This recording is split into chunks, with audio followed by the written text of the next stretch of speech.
everyone! Happy Wednesday. I'm Jess. I am joined by the wonderful, the amazing, the graphic designer, emote extraordinaire. It's Quaid Rayn. Good morning, Hello. Denis. How are you? I'm very well. Thank you for having me on today. Yay! Yeah, friends. This is the man behind all the wonderful emotes that you see on my channel and on several other channels of the Mogwais and the Gremlins and also the Maroon 7 tee that you saw me wear a couple days ago.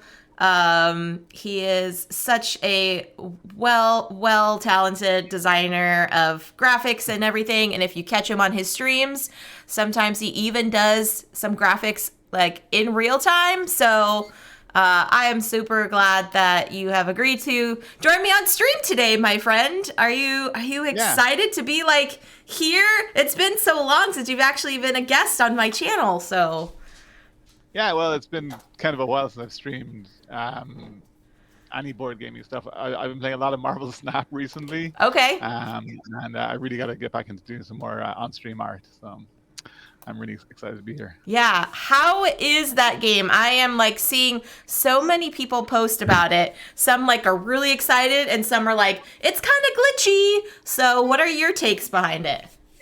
I don't think it's glitchy. I think I think it's a lot of fun. I've been playing it for about 4 months now, and it's very funny and very wacky. And I mean, matches are 3 minutes long, so like I just fired up, play it for a few minutes, and then put it away again. So it's pretty good fun, and it's really fun seeing other people's decks and being like, oh, that's a really clever use of that card and that card and that combo and that combo, and then trying to redo it, and I'm like, oh, I have no idea what they did. So That's awesome. I'm pretty terrible at it. Oh, well, it takes practice, right? It's going to take Yeah, practice. in the best way. I mean, I enjoy what I'm doing, and I enjoy the decks I have, so that's all that matters. But Good. Well, good. As long as you're having fun, I think that's the main goal, right? yeah. Yeah, so today, friends, we're going to be playing some Viticulture on Board Game Arena. This is going to be, I think, Quaid's actual first, like, full game of it. Yeah. He was so kind to say, sure, I'll just pop onto the internet and find a couple tutorial videos. I've watched like 4 or 5 at this point, just to, because everybody like presents it a little bit differently and just emphasizes one or two different things or whatever. Yeah. So it's been fun to be like, to watch the first one, and then as I watch more of them, I'm like, oh yeah, I remember what they're talking about already. Yes. I think I have it all down at this point. Good. And I will say that BGA does a really good implementation of telling you where things are and what they do. And if anybody has any questions, including Quaid, when we play, feel free to just ask, and I'll make sure to describe it. Gus has a question for you, Quaid. He says, what is Marvel Snap? Is the snap something identifying about what type of game it is? No, Snap is the classic Thanos, the snap, the Aha. I'm inevitable. And basically, the idea is that in the game, you can snap, and it's kind of like doubling your bet for what you. So when you're playing a normal round, you're kind of betting one cosmic cube if you're going to win, or one or two cosmic cubes if you're going to win. And if you win, you win 2, and if you lose 2. It's a small number. But if you think you're going to win early, you can snap, and that doubles your chance of winning. So you're going to win 2, or win 4, or lose 4. Aha. And then if your opponent thinks they're going to win, they can snap, which makes it you're going to lose 8 or win 8, which is when it becomes really risky, because then both of you have to be really confident as to both of you are going to win, but obviously only one of you is going to win. So Okay.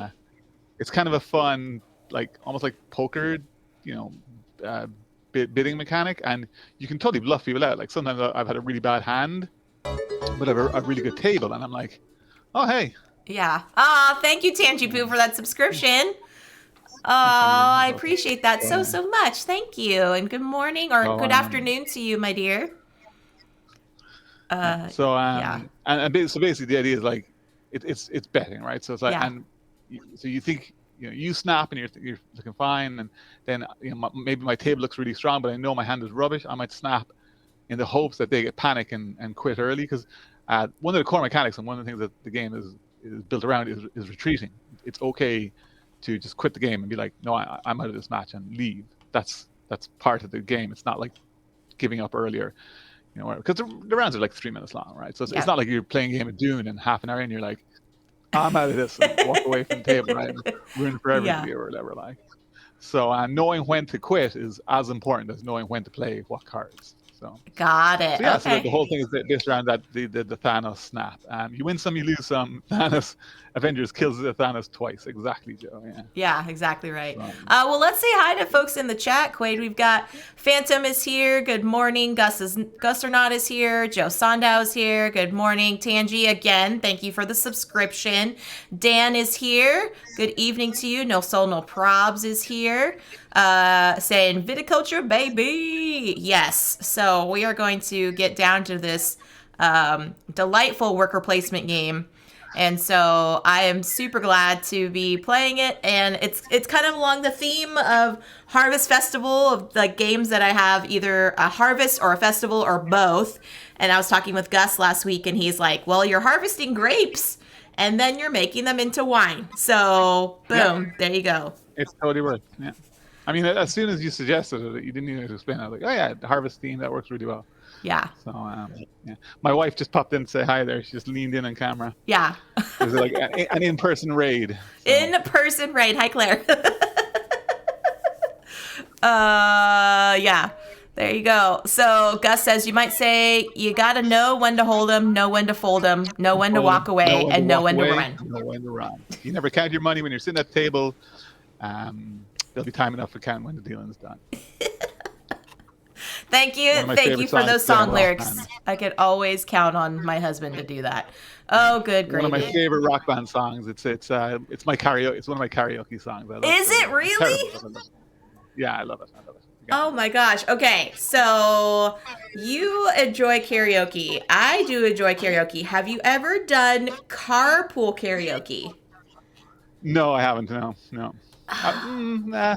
I mean, my kids, when we drive on trips with my kids, we sing along to the tracks we have in the car, or right? Whatever, and we love singing Encanto and Frozen and all that sort of stuff. And my 7-year-old is getting to know some of the mom and dad's favorite songs and stuff. So, yeah, casually. Yeah. Kenny Rogers snap. Gus, absolutely. Gus or Not, I love it. Dave, yeah. Yeah. Imagine an in-person raid, but 127 people. Yeah, that would be insane. So anyway, oh my gosh. Yeah. Exactly right. It would just be a flood. Okay, thanks for the stream, everybody. Like what was it, one of those commercials where you're like someone, I think it's like Skittles or something, where they like open the door and it's just like a flood of candy. Yeah. Oh, I take that. That'd be pretty cool. Yeah. I would not a lot of candy. Is this where the party's at? Yeah. Who knows? Who knows? Well, okay. So it's really interesting. I will point out that Denis is wearing my CCG shirt, and I didn't wear my Maroon 7 shirt today because I was wearing it earlier this week. But I do have a Shock shirt on. Nice. So I think it's appropriate for today, representing our Canadian friends. Thank you, So yeah, I think it's amazing. And I do have to know though, did you share the rest of your CCG swag with your family? Yeah, they all have their own shirts. The smallest is XS, which is a little bit too big for the 5-year-old at the moment. But it is in the closet. It is there to be safely looked after. So. Yeah. Well, good. I know I wasn't sure like how small it would go, but I was like, you know what? If it's still too big, they'll grow into it. It's fine. Exactly. Or they can wear it for jammies. It's fine. Yeah. Yeah. But so my daughter, when I'm trying to remember, I think you sent me the purple by itself. At some point, my daughter saw the purple version of it. She's like, "Oh my god, I love that!" I can't remember whether she saw it online or she saw it like on me or whatever. But she really liked it. And then when you sent the second package and we opened up and there was like the purple XS, she was like, "Yes!" It was pretty exciting. Yeah. Tangi said she got caught in a person flash mob before. Wow. Oh my gosh, that would have been kind of cool, but also kind of scary at the same time. Yeah. Joe said he wore his Maroon 7 shirt on Panda stream yesterday. Yes. Yeah, And I Tangi saw got her that. shirt. Yay, I'm so glad you got yours, Tangi. Oh, so awesome. And I know Marky Mark has been wearing his in the mornings pretty regularly as well. Because, like, okay, it's a nice shirt because it's got my image on it, but it's a really comfy It's shirt a as well. Like, comfy it's a shirt. really well made shirt, you know? Yeah. Yeah, I really like. I use a company called Bonfire for my screen printing, and the shirt quality that they have is really good. So, Joe says he was in a flash mob at a Wow. wedding of my Zumba instructor. It was fun. Oh my gosh, Joe, do you have any clips of that? I would love to see a clip. That sounds amazing. I would love to be a part of a flash mob. I think it would just be so much fun, and just I think my biggest like desire would be just to see the reaction on people's faces that they don't know what's happening, and then they just like it just happens, and oh, this is beautiful moment. Oh man. I was visiting San Francisco, I believe, in 2008 when there was a zombie walk on, and it wasn't quite a flash mob; it was more like a zombie walk. But of course, there was plenty of people on the street who had no idea it was happening. So there was just hundreds of zombies just marching down the street, and I was in the middle of it all, and everybody was cheering and happy. And then they had this thing where if you had duct tape on your shirt, either on your back or your front in an X, it meant you were okay to be attacked. Like the zombies didn't touch anybody else. Like I didn't do it because I didn't realize it or whatever. But I didn't get a single speck of blood on me, despite the fact that everybody was covered in like goo and gunk and everything. Like they were really good. But if you had an X on you, they would randomly assault you and like tear you apart and then cover you in like some blood and you turn into a zombie or whatever. So it was a really cool way of doing it. And it was just Wow. really fun watching you know um, civilians or people who didn't realize what was happening at all be like like watching horror as some random person apparently seemingly just got mobbed, and then they'd stand up and they'd be covered in all the gear or whatever. But it was amazing. Oh my gosh. Yeah, the flash mob that Tangi was in Grand Central. Oh man. Oh, wow. That would have been really cool. And Joe, yes, if we find a clip, please let us know. Tangi says that was the softest shirt she has ever felt. So, yeah. I think I would be okay if there was a zombie mob. And I would be like, sure, whatever. I could be a zombie. It's fine. I've watched enough Shaun of the Dead to know what a zombie does. Yeah, there was a lot. It was a very fun day, and it was San Francisco. It was warm. It was summertime. It was just it was a happy memory. Good. And well, speaking of happy memories, Quaid, let's make some happy memories playing this game, huh? Let's do the thing. I don't drink wine, so I didn't bring wine, but I do know you make sparkling, I think is what they call it. Yes. Sparkling is the final thing. So I brought bubbly as my drink. Okay. Sparkling bubbly. There we go. So yeah, if anybody needs to redeem a hydrate, we are ready and covered. So, all right, friends, I'm going to be doing a little bit of a teach while we play. But this is Viticulture. I have added in the Mamas and the Papas expansion. And what that does is at the beginning of the game, you select 2 out of the 4 people. So a mama and then a papa, a red card and a blue card. And then they each give you starting equipment and starting possibly either money or a building to help you on your vineyard. So the goal of the game is to grow your vines, to fulfill wine orders, and the first person to reach 20 will activate the end of the game, and then we will finish out the current round, and whoever has the highest score at the end of the game wins. Now, 20 points doesn't seem like that long, but actually, friends, it does take a little while to reach some victory points, because the ways you can get victory points are for fulfilling orders or other spots where you see these little purple and white numbers. Those are indicated as the victory points. But the way we gather our cards and things too, we'll have worker placement. Each of us starts off with a set number of workers. We have 2 workers and then a grande worker. A grande worker is allowing you to go to a space that your opponent has already gone to, or you can go to the same space again if you have gone to it on a previous turn. Now, one thing to note too is that some of these spaces are in different colors. That means that there are 2 different seasons that we're going to be working and placing our people out on the board. The yellow spaces are for summertime, and the blue spaces are for wintertime. So there are certain actions that you can do only in a certain season. So the goal is to try to balance out what actions you're taking during the summertime so that you can do other actions in the wintertime.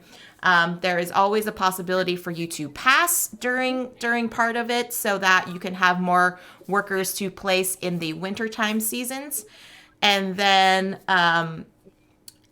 you can continue on. There is also a space where you can train another worker to add it into your pool for the remainder of the game. And then there's also here on this little timer track where you can get a temporary worker just for that year. A year is the round consisting of a summer placement and then a winter placement. So those 2 parts of the seasons will indicate a year, which indicates a completed round. Grande worker sounds like a very specific Starbucks barista who's in charge of the medium-sized drinks. Exactly, Joe.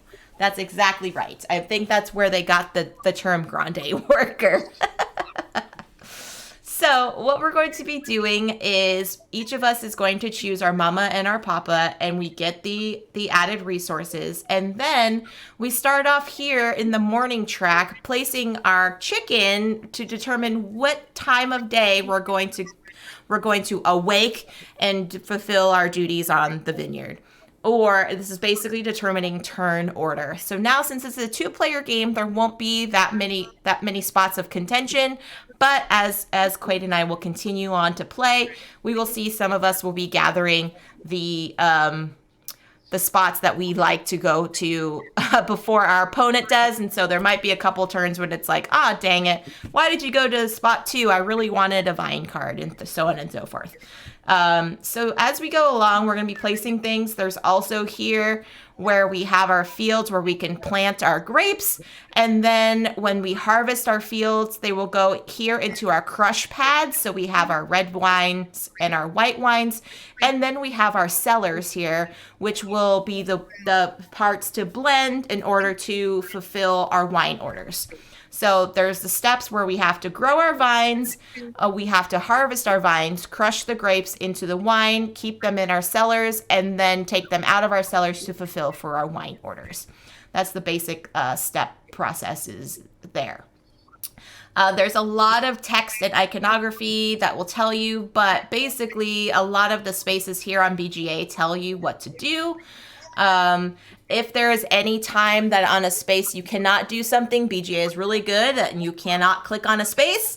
It'll tell you like, okay, you can't go here. Why? Oh, you don't have enough money, or you don't have enough workers, or so on and so forth. So it is pretty good about telling you what is happening. Now there is also, see on the points track here on the bottom, friends, that there are a couple times where you could lose points. There are some cards here which are called visitor cards. So we have our yellow cards here for our summer visitors and our blue cards here for our winter visitors. And what they do is some of them give you actions where you have to interact with other players and possibly have to lose points in order for that interaction to happen, but it's up to you. It's your choice. So that could be why there's a negative on the track. And then the green cards here are your vine cards, and then your purple cards here are your wine orders. So that's basically an overview. As we go along and we're playing, I'm sure Dennis and I will explain kind of what we're doing, but that's pretty much it. I suspect you'll be doing the explaining, I'll be doing the question. That is also fine too. That is also fine too. So, okay. So if we hover over here, Quaid's got his, and I'm just gonna. So there's a little bit of hidden information, right? So I'm just gonna make sure I've got my video, your feed turned off. So a little bit, but it's okay because you can see, you can see like what I currently have in my stock above my player board. You'll see like how many cards I have, but won't see actually specifics. So yeah, if you want to just pop out the chat, that would probably be best. I've done that. Okay. I think I'm gonna do. So I have starting resources, and then she will give me these numbers of cards. This will give me these numbers of cards, and then we have this starting buildings or starting money. So, okay, I think I'm gonna do this one here, here, and here. Okay. And then I'm going to actually choose this building here. So what that does is it allows me, the yoke allows me to uproot a vine or harvest one field, but I have to place a worker here on my actual personal player board there. And then I've got this wine card. I've got a couple summer workers here. And the text tells you what they do. Oh, that's nice. Those are nice too. Okie doke. All right, so now we're going over here to our wake up time. We have to determine where we want to go, what we want to do. So I think what I want to do is I'm going to do this here. So this is spot number 3, which allows me to draw a wine order card. Now, the wine order cards tell you on the left-hand side what type of wine needs to be coming from your cellar in order to fulfill this order. And at the bottom, the purple and white numbers tell you how many victory points you get and any recurring income, because there are some things that you get residual income, I should say. So here on this lower right-hand corner of the player board, we have like a compass. And anytime you fulfill an order that gives you recurring income, your little meeple here will rotate around to tell you how much recurring income you'll get on a future season. Oh, And you does that decided reset it all? Oh my gosh. What, Quaid? Does that reset it all? The residuals? Does No, that ever it will reset, or stay. does It will stay. And so you can accumulate more as you fulfill more. Yeah. Oh, you decided to get the extra worker for the year. Okie doke. It lets me mess up a little bit more. You have more people to do that, right? Okay. Or I have an extra person to undo a mess up when I do that. There we go. Okay. Well, I think I'm going to go here. I'm going to get a vine card. Ooh, okay. Now, some of these cards here, friends, they have little buildings in the upper right-hand corner if they're required in order for you to plant those types of vines.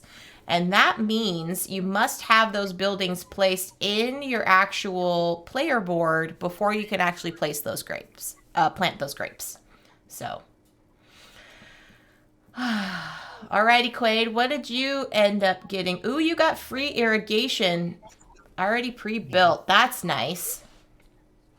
So to plant, I just plant. I don't need any card in my hand to.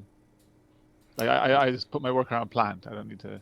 Plant You need to have a vine card to plant, but yes, you can. I got it. So I'll do that. I'm going to do plant, and then I'm going to plant this over here, I think. And so each of the fields, Quaid, they tell you what value of wine can be planted. So this far left field, you have a maximum vine value of 5. So your Sauv Blanc is a value of 3. So you could place another grape that's a value of 2, and that would maximize that field. Okay. So you have 5, 6, and 7 there. Aha, we got a Sauv Blanc here. Well, I am going to go here for right now, and I am going to play my artisan card, which says gain 3 coins or build a structure at a coin discount or plant up to 2 vines. And I am going to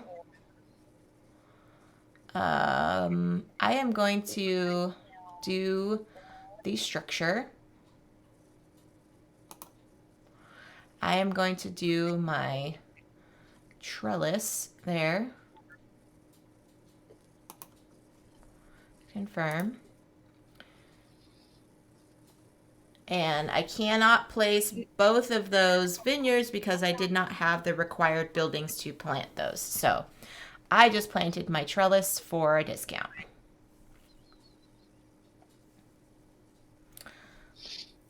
Now, at any time, Quaid, you don't have to place all of your workers because you kind of want some left over for the winter Yeah. season. So you can go ahead and pass if you want.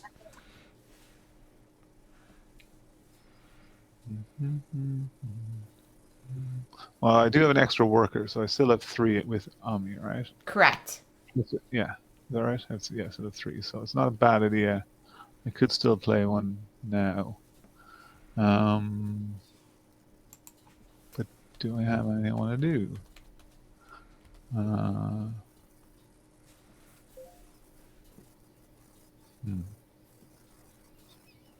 Okay, I'm going to do this.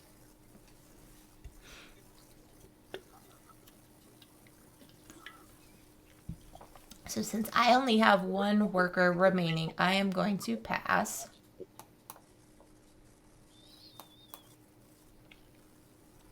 I'm going to pass as well. Okay. Confirm. Now we're going to move into the winter season where in between we have the option of drawing either a summer visitor card or a winter visitor card. So I'm going to draw a winter visitor because I do not currently have any. And then I'll do the same for summer because I don't currently have any. there we go. All Oh, right. I do. Sorry, I already had. Sorry, I do. It looked more yellow, but it's orange. I guess. Yeah, for your summer visitors. Okay, so now what am I going to do? With my grande worker, I can do a lot. I'm actually going to do. Ooh. Can I do summer actions during the winter phase as well, or am I restricted to the blue? Oh, hang on. Only restricted to the blue. Yeah. Unless there's a card that tells you you can do otherwise. Okay. Yeah, why not? I'm going to do this here.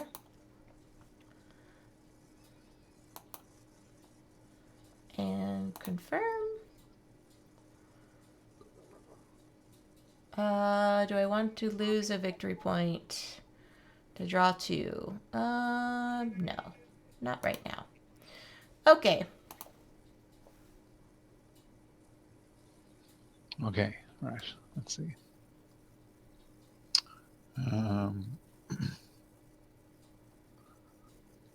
Now my blue card, Quaid, allowed me to train another worker, but I cannot use them this round, so that's why they're standing next to my other worker.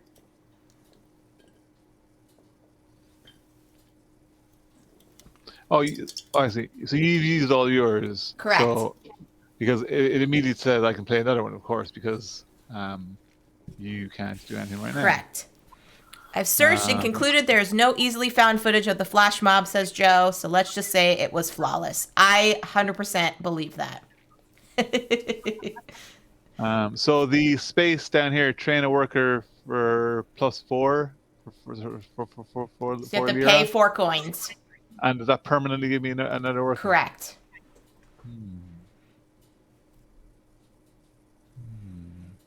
Yeah, the gray worker is only temporary. The player color worker for yours, which are yellow, would be permanent for the game.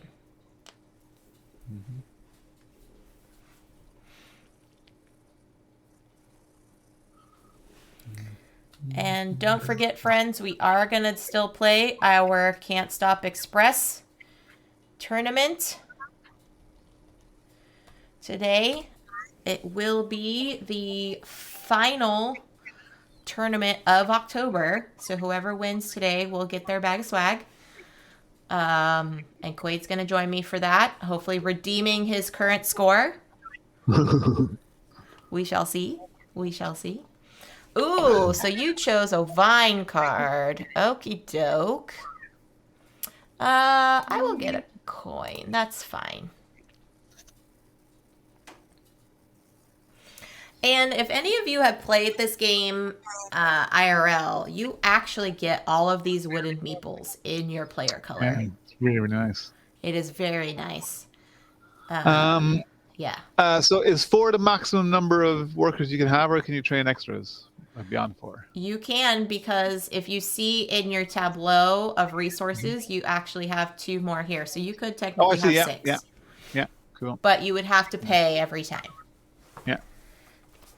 Let me see.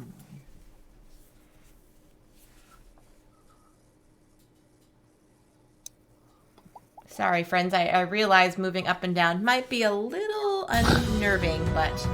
And oh my goodness, Quaid, we've got a Duchess raid. Oh. Hey, Duchess. Hello. Let's pop up to the top real fast before we go back into our game and say hello. Good afternoon, evening, good morning, whatever time zone you're in, friends. Happy Wednesday. I'm Jess. I am joined by my good friend Quaid Rayn here. And we are playing a game of Viticulture on Board Game Arena. Hopefully you all are having a fantastic day. Thank you so much for the raid, Duchess. Welcome in, Tech and Raiders, anyone else. For those that don't know me, I'm a board game Twitch streamer. I stream 3 times a week here on this channel, usually playing games, interactions with the chat, and bringing lovely folks like Quaid to join me for some gaming fun times. So thank you so much for the raid. I truly, truly appreciate it. Let me give a shout out to the wonderful Duchess. For those that aren't following Duchess, please do. She is such a delight and is such a wonderful person in our community. So I appreciate her so, so much. And good afternoon, evening to you, Wim. Welcome in. Joe says he's not familiar with Crisscross. Crisscross is such an a simple game to learn. Joe, you'll catch on right away. Yes, Wim's got a cool shirt too.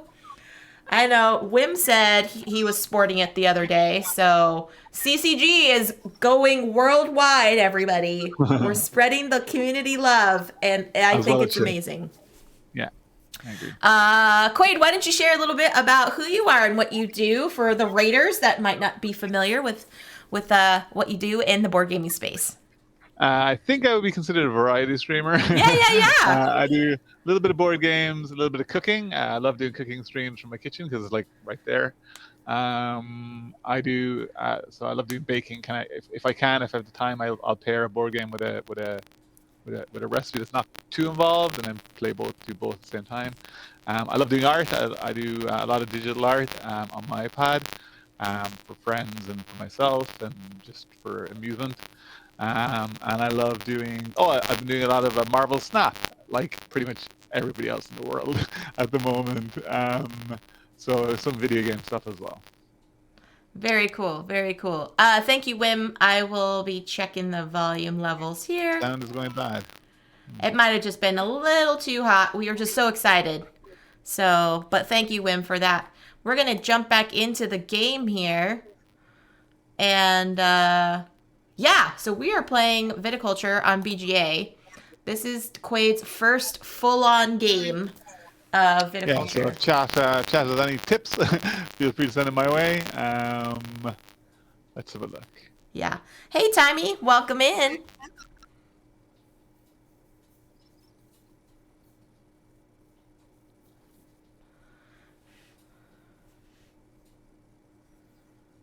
Yes, that is true, Joe. Quaid is the wonderful person that designed the emotes, the Mogwais and the Gremlins. There's Jess and Joe side by side. Yeah. Cute. The Starfleet. Oh my gosh, I cannot. It's how much fun was that to make, Quaid? The Starfleet one was really nice because it's a pretty nice design. Yeah. It's a very clean design or whatever. The Klingon one was fun. It was trying to get a nice image that evoked Klingon. Yeah. In a very tiny pixel density was very interesting. But I mean, you put it on a Gremlin and people go, "Oh, that's probably Klingon." Right away. Yeah. Totally makes sense. Yeah. So Wim says he clicked on this game once on BGA. If you like worker placement, Wim, I highly recommend playing it. It is pretty straightforward. There is a lot. It seems like there's a lot, but it's pretty straightforward. Timey said Duchess taught him how to play Obsession. I have heard a lot about that game. I don't know anything about it. Have you played it, Quaid? I haven't. Amanda and Phantom Meeple were playing it last week, and it looks really good. It's kind of based around sense and sensibility, dramas and stuff. And my wife loves Pride and Prejudice, so I thought it might be a fun one for her. The theme looks very funny and very very cute, and the artwork looks really nice. So, but I haven't really, apart from kind of watching the stream while I was also watching my kids. You know. It looks really interesting, so definitely one I'd like to learn. Yeah, and now that it's on BGA, it's like you don't have to set up this giant board. I mean, I think it just came out as well, so it's pretty much they did it like a simultaneous release almost or something. Yeah, so many good things on BGA. Let's see. So yes, friends, if you have any questions about this game, feel free to ask. We are going to be playing a game of Crisscross. All you need is a paper and pen after this. And I'm going to be giving away a bag of swag for whoever has the highest score after today that I do for once a month. And hopefully get to award it to a new participant of the community. If not, then whoever does win will most likely hand it off graciously to someone else in the community. Which is so great. So if you can stick around, friends, for a little bit, we will be playing that towards the latter part of the stream. Okay, so quick question. For the fields, I assume I can only have, like, for example, white grapes. I can't mix red and white grapes in the same field. You can. Oh, cool. You can, as long as it doesn't exceed the number on the field. And I can only plant one card at a time? You can only plant one card at a time, yes. Yeah, okay, so I just wanted to confirm that before I did that. Yeah.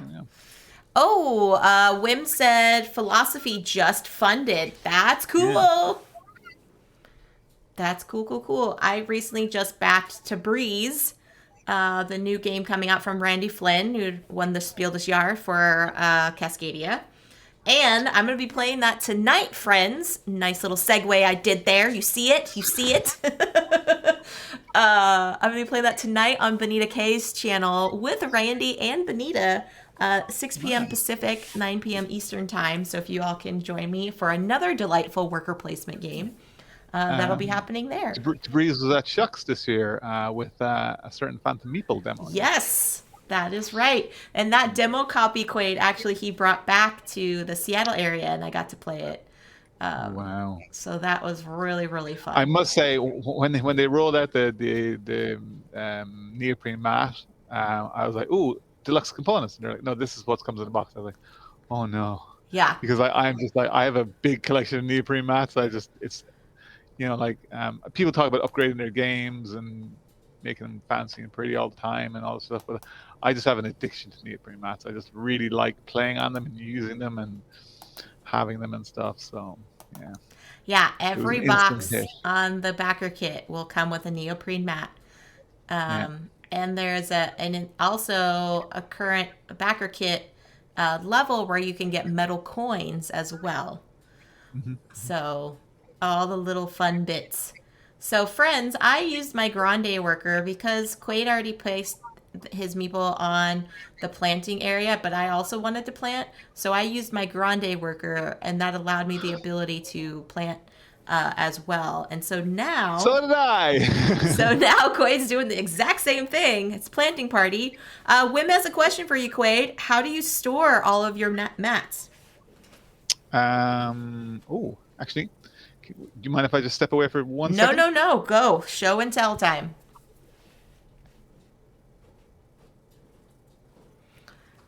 He'll show everybody what he's doing. How he stores the things. So, okay. So I used my Grande. I have 2 available workers. Do I have anything else I want to do? This one? Aha, planner. Okay.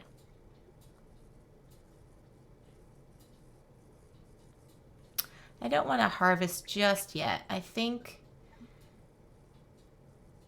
I can do. I'm gonna give a wine tour here just to get some Okay. coins.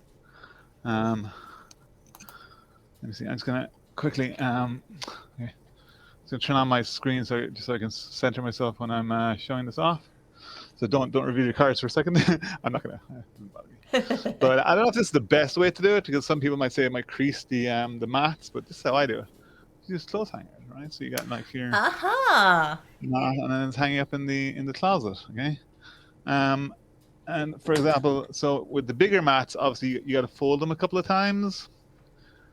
But I haven't had a problem with them cracking or breaking yet. You just unfold them and they hang really well. And then with the smaller mats, I can, as you go a lot, you just put them on over the hanger like that, and they just hang. That's Rest them clever. over the hanger. That is quite clever. So, and then I have all my mats there that I can go through and pull out from wherever it is. I have Sheriff of Nottingham and my Marvel Verses, which I love to bits because I love these are universal. They're from Marvel Verse, but they're just print. There's no zones or spaces or whatever. And then my all-time favorite mat. Let's see if I can show this off. So actually, I'll open this one up. So, but this is and I haven't had a chance to use it yet because I got it during the pandemic, unfortunately. This is my Battlestar Galactica mat. Oh, rad. That's really cool. Yeah. So, and I mean, like I said, this has been folded in the closet for over a year now, and it's still just rub it flat and it lies flat. It doesn't have any permanent creases that I can see. Nope, it seems fine. Wim says you can take that one to the beach, Quaid. Yeah, I absolutely could. Actually, when it arrived, I put it on the floor, and my son lay out on it, and it was like significantly longer than it probably still is significant. Too funny. Too son. Funny. So actually, before I take my turn, sorry. It is, it's almost as tall as me. Wow. That shows on camera. Ha! Well, no, almost as tall. There we go. So that's my Battlestar. So I have a bit of a, I would say a problem, but I don't think it's a problem. Obsession, if you will. 2. Okay, I'm gonna pass because I've already used 2 of my meeples. Oh, have I used 3? I used 3 on 1, 2, 3. Yes, I have. So I'll keep my last meeple. I only have 1 left. I think I will pass as well. And then it confirms you want to do that. Yes. All right. I will say if you are hanging them on a hanger, it's nice to use like a solid wooden hanger. I wouldn't use those thin metal ones that they use for like clothing stores or whatever. But a solid wooden one, it just doesn't bow or whatever. It's just really nice and it's flat. So, but yeah, that's how I hang all my mats. I've seen lots of people use like wine racks and stuff and roll them up and all that sort of stuff. But it's my solution. Let's see. Wim says he's got one for dwarves.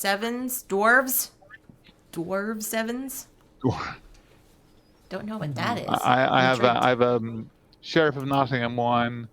I have a Machikoro one. I have, in terms of games, I have a couple for like local board game stores. Yeah. I have one for Chicken Heist. Which I love okay. It looks like a blueprint. It's very cool. So there's one for Chicken Heist. Just looks really nice. And then, yeah. That is true. Wim says you could put a pipe over the hanger to make the radius longer or larger. You could, yeah, just to have it not quite as tightly wound, yeah. So Quaid's already got a couple wines in his crush pad. He's got a lot of wines already harvested and plant right now. So I noticed harvesting. I for some reason I just assumed that when you harvest a field, it destroys the field. Of course, it doesn't.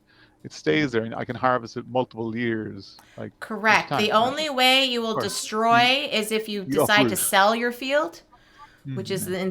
in the center here on that summer space. Yeah. Or you can uproot. Is that the same thing? You can uproot a vine. Is that? You could uproot a vine. Would be similar. Yes, I believe so. You could always buy it back though. Okay. It would just cost you the coin value on that field. All right. Well, I think I'm just going to draw some wine cards. Wine order cards. Okay.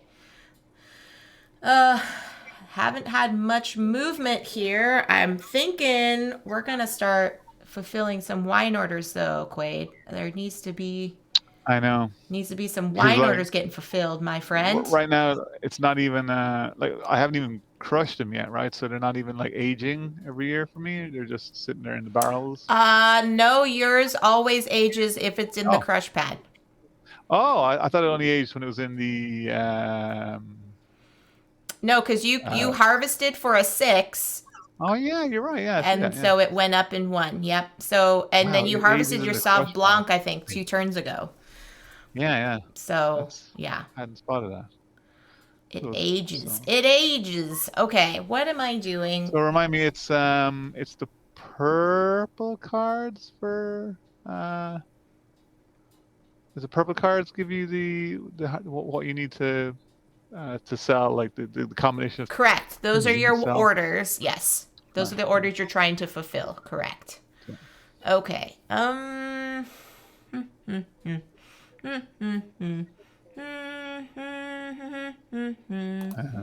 I need some more vines. Oh, good gravy. I just got the same wine. Okay. That's fine, everybody. That's fine. I'm not seeing. Sorry. Where is the action for crushing? How do I crush grapes into wine? When you go to the winter space, make up to 2 Ah, wines. You'll take them from your yeah, crush yeah, pad yeah, into your yeah. cellar. Yep. I was just looking into summer space. I hadn't realized. I just Yeah, hadn't that's all figured it out. winter actions. Cool, cool, cool. Great, great, great. Let's have a look. I'm going to do. In that case, I'm going to take this. No Solomo Prop says, "Hey Quaid, you're crushing it." That's the problem. I'm not. I need to crush it. Oh, thank you, Ben. Thank you. My goodness. Okay, I'm gonna plant. Ben is another wonderful artist who has helped me with lots of interesting stuff, just in terms of how to do art. I've been learning how to do pixel art through him and stuff, and he does lots of really cool graphic design for Brownbeard Gaming and several other channels. He does vector art, which is really nice because vector art scales up and down. The art that I do currently doesn't really. I have to make sure that I draw it very big to begin with, or else I can't really blow it up. But yeah, he's really cool. Yeah, he did this Chewy over here, and he Yeah. did the Ahsoka over here. He's currently doing Drawtober. I believe it's Disney themed this month. Yeah, it is very cool. So yeah. No soul, no problem. Taught me pixel art. He has a really good. If you go to his Twitch channel, one of his, I asked him to highlight it so it stays. It doesn't get deleted.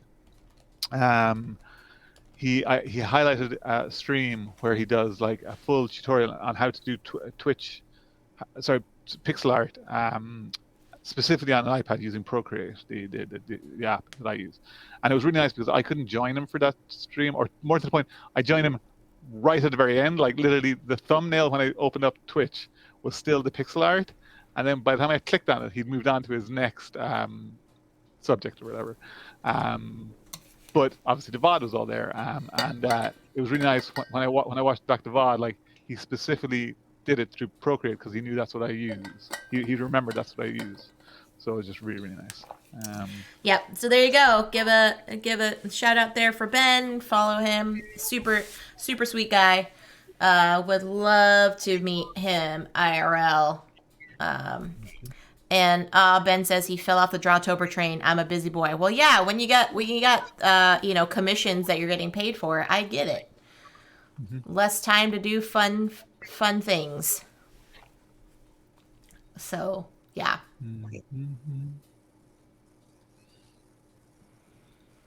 Alrighty, Quaid, what you gonna do? Ooh, Sorry, more yeah. cards, huh?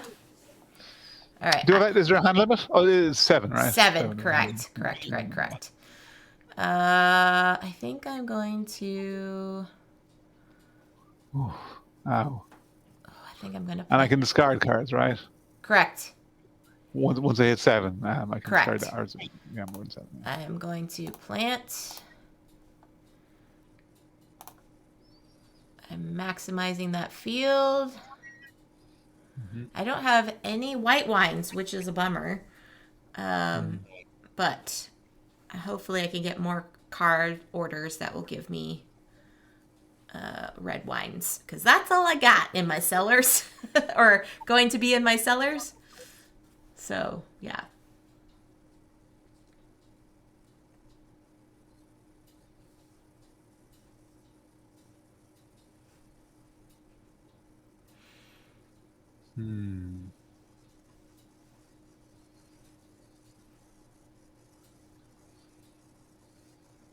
Okay.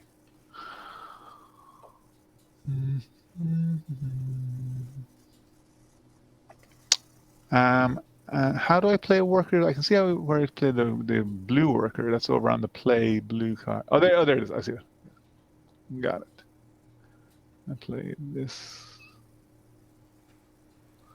guy here.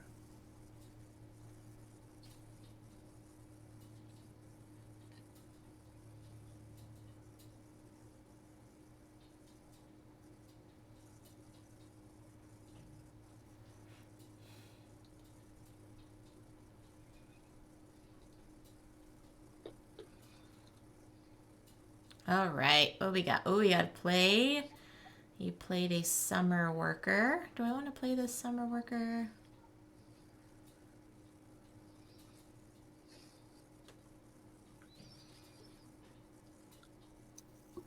Or I have this one. Okay. I don't see what the benefit of playing this one on a action in a future season. I see. Okay. Well, I guess I could do that. Oh, but that would cost me my grande worker to do that. Nah, I will pass. I see. I like how uncertified architect lets me build structures cheaper.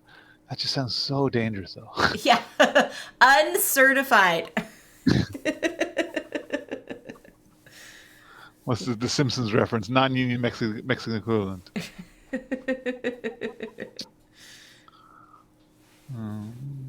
Okay, so I got 2 workers. I'm gonna pass. Okay, I'm going to do this.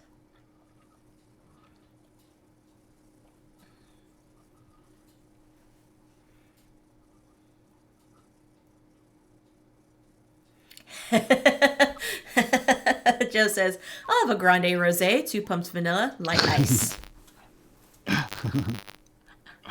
Do you want to leave any room? Do you want us to leave any room for you, Joe? Any room for foam? Or no foam?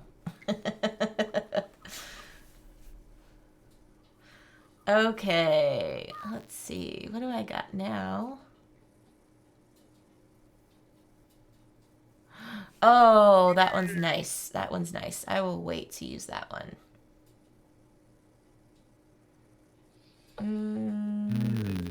That is nice, too.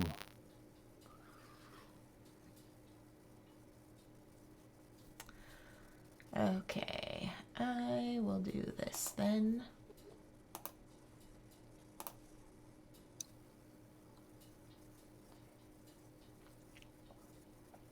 Let me see what, yes, room, please. Okay, we'll leave some room. Yeah, Quaid's already got a lot of things in his crush pad. So he could make some wines. He already has his medium cellar built, which means he could build wine values here of 4, 5, and 6. And then for the large cellar, he could do wine values up to 7, 8, and 9, and those are the only ways you can do sparkling wine as well. So you must have the correct cellar size in order for the higher value wines to be produced. So there we go. So I know rosé is. Oh, I see it. Sorry, I see it on the board. So rosé is a white and a red, and then the sparkling is 1 white and 2 red. I got it. Correct. Yep. So there you go. I just spotted. I just spotted the key. Yeah, which is great too, because it's like, how do I do the thing? Oh, it's here, and so you can always reference it. Yeah, I like how in the actual physical edition of the board, it's double-sided board, and one side Yes. is like has all the extra like text and stuff, and then the other side is very minimal and just very like just the art and whatever and iconography for players who've played it enough.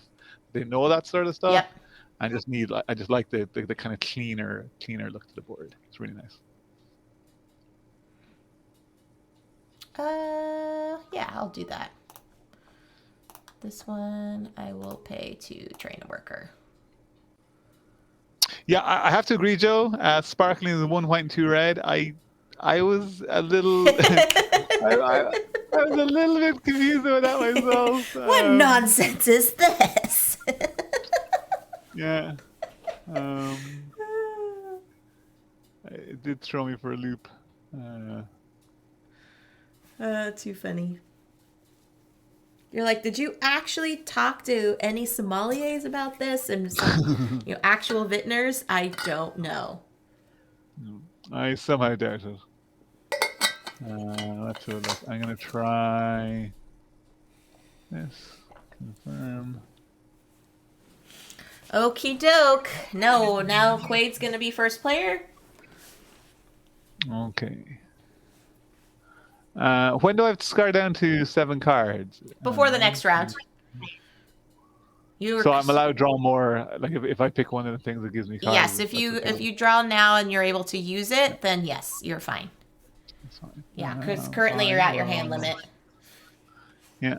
I will draw. I'll do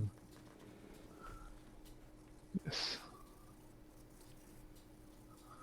Okay. Okay. It's very funny when I was looking up like tutorials of this and just videos in general, just sort of like, not necessarily. I watched one from Baby Rodney Good Smith. Old yeah, Baby Rodney Smith. But Good Old Games had a nice just breakdown of what she enjoys about the game and stuff. And she was like, if you enjoy this, maybe you've played other games like this. And she listed off 3 or 4 other games. I played none of those games. So I know like I've played a couple of worker placements, but I know like kind of similar games that I could like maybe sort of reference for in terms of like, mechanically or whatever. Yes. But yeah. So, but I mean, it's worker placement. I played Ex Libris and a couple of other worker placement games that I like. Yes. But it's not a theme I have a lot of. Like I've never played. What's that one? I know Skullport is the expansion. What's that one again? Lord's Waterdeep. Oh yes, yes. Even though I've heard great things about it, I've just never had an opportunity to sit down and learn it and stuff. But yeah. Let's have a look. I want to do. They have that one available on Steam, and it's often for sale. So if you ever get it, Quaid, I would love to teach you.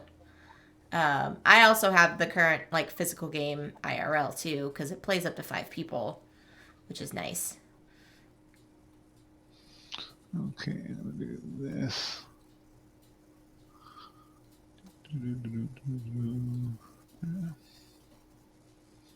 I'll confirm.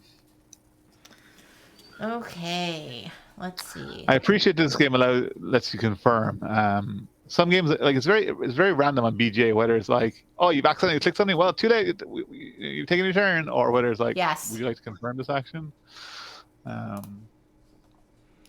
Can I get value? Like, okay. I think space you can undo it if you press undo like almost immediately. Like really. So you have to like be really quick on your mouse. Yeah, or like if you happen to be, if you're doing a turn-based thing over like obviously over days or whatever, and you click on it, but somebody else hasn't done their action yet, so it's like waiting for other players. You can undo your action during that period. But if you're the last player, if you're like scrolling down, you accidentally click on a card and buy it, it's like immediately on to the next round. Oh, Like, oh no, but I jeez. didn't. Yeah. So it's which is kind of annoying on iPad because it's very hard to like hover over Yeah. locations on iPad or cards. So like, or sometimes when I'm scrolling, I'll put my finger on the screen and scroll up. But just that contact, the game is like, oh, you want this card? Sure, no problem. There's the card. And I'm like, no, I didn't want that card. But, No. It's often interesting when games are in beta here on BGA because you're like, but I don't give the feedback. I'm really terrible about giving feedback, but I realize that there are some like glitches or some things that could be changed. Like it would be nice if you had a confirm button in this game. Or you don't really need a confirm button on this game because like with Isle of Cats, you don't need to confirm like 3 times. yeah, exactly. Okay, you chose this tile. You're placing it. Are you good with this placement? Are you sure? Do you want to do anything else? Are you sure? It's like, oh, I'm done. Yeah, exactly. Okay, let's see. I want to plant. Quaid. Keep taking my plant action, my friend. Keep taking my plant action. Plan.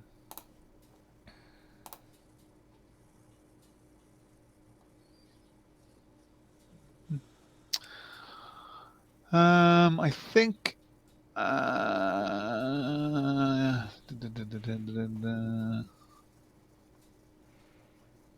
think that's where I need to go next.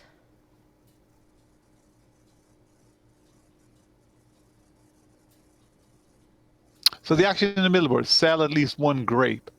Sell at least one grape. Sorry, what's like? I understand. So the grapes are going to be in your crush pad. Right. And so I can sell directly from a crush pad. Correct. And so whatever level that they're on, that's how many coins you'll receive. Cool. Okay. Cool. All right. No, I'm gonna pass. Confirmed.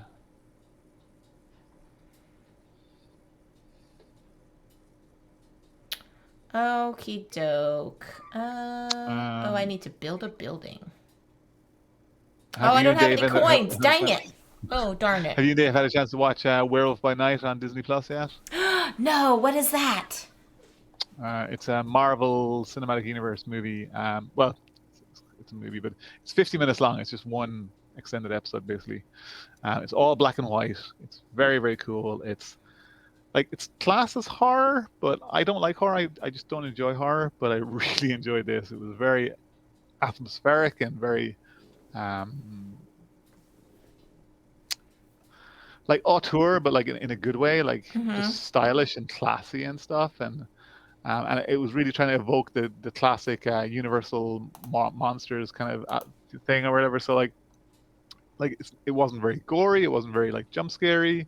It was just very well written, very well done. And it's just 50 minutes, one story, done. We may never see those characters again. So I mean, hopefully we will, because they were very good. The actors were all amazing, but it was very cool. You said it's on Disney Plus?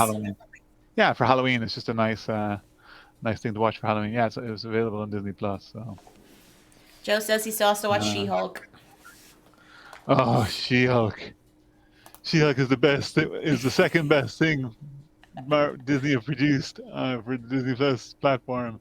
Behind what? Mandalorian? No, so She-Hulk would have been the best, and then they came out with Andor. Oh, okay, Andor okay. is just knocking everything out. Like I am, to my core, a Marvel fan. To my core, yeah. I adore all things Marvel. I wear Marvel T-shirts. I wear, I play Marvel games. Funny enough, I don't own any Marvel board games, but that's a separate issue. I read Marvel comics. I love the movies. I love the TV shows. I love all things Marvel, and I enjoy Star Wars. I just watch Star Wars. I've seen the movies once. They're fine. But Andor is just so unbelievably incredible. It's just really, really good. It's upsetting how good it is. Man, I felt that way when Mandalorian was out. I was like, oh my gosh. Yeah, I really, really liked season 1 of Mandalorian, and I really liked the start of season 2. But like the ending was just the heroes just stand there in a room while somebody else rescues them. You know. Yeah. Um, let me see. I want to do this. This is a strong ad to renew Disney Plus again, says Joe. Well, so Joe, what I would do is I would wait another 5 weeks. I think. Just wait 5 more weeks for Andor to wrap up its season. I think there's 5 episodes left. Four. I think four after this today's episode, and then just like renew for 1 month and watch all of She-Hulk and all of Andor just like over the Christmas period or whatever. Perfect. Great. Good idea. And then you can just cancel it again if you want to. Yeah, we paused our Netflix subscription because we were using Paramount Plus through Amazon Prime, and added the extra little thing to it, and we got Hulu again, and so we're like watching it. But now we realize all the fall shows are starting to resurgence on Netflix. So we're like, well, we could just add those to the list of coming back because, you know, we're still on our Star Trek train and have to complete all of that. And several things that we watch on Hulu now are kind of coming back. So it's like you have to pace yourself on all these streaming services. Totally, absolutely, yeah. All right, I used all of my people, Quaid, so it's now the board is yours, my friend. Just looking what you think. I'll do this. Yeah. There we go. Oh, so now you fulfilled an wine order, so now you have a residual residual income coming in. Yeah, same, Joe. Now there's things on HBO Max that I want to keep watching, and I'm like, dang it. It's really cool. Hulu isn't available in Canada up here, so it's all just put on Disney Plus. We have all the Hulu shows on Disney Plus for no extra cost. Oh, did you get the bundle? No, that's just how it is. They just released all the Hulu shows. Like, it's not an option, it's not a bundle, it's not a thing I have to check. Just that's in Canada, cool. All the Hulu shows I put on Disney Plus. So pretty handy. Yeah, absolutely. Oh, the 13th Doctor. Yeah, Whim. Yeah, well, it's a BBC or maybe BritBox. Yeah, well, actually, no. Doctor Who is coming to Disney Plus next year. Oh, wait, all of them, or just certain doctors? They haven't said. I think all of them. But BBC have negotiated a worldwide deal with Disney Plus to put Doctor Who on Disney Plus in all parts of the world apart from the UK, because obviously in the UK they have it on BBC. Joe says I should just move to Canada to watch TV. Yeah. VPN, Joe. VPN. Yeah, that makes sense, though. No probs. That makes sense. Yeah, I know. It might be on BritBox streaming, Whim, if you have BritBox. And Joe says Doctor Who 9 through 12 are on HBO Max. Thank you for sharing that. Well, maybe not for long, unfortunately. Yeah. I don't know if the BBC website still does live streaming. Do you know, Quaid? I don't. I'm afraid I don't. I will say. One second. I'm just going to decide what to do. I want to do.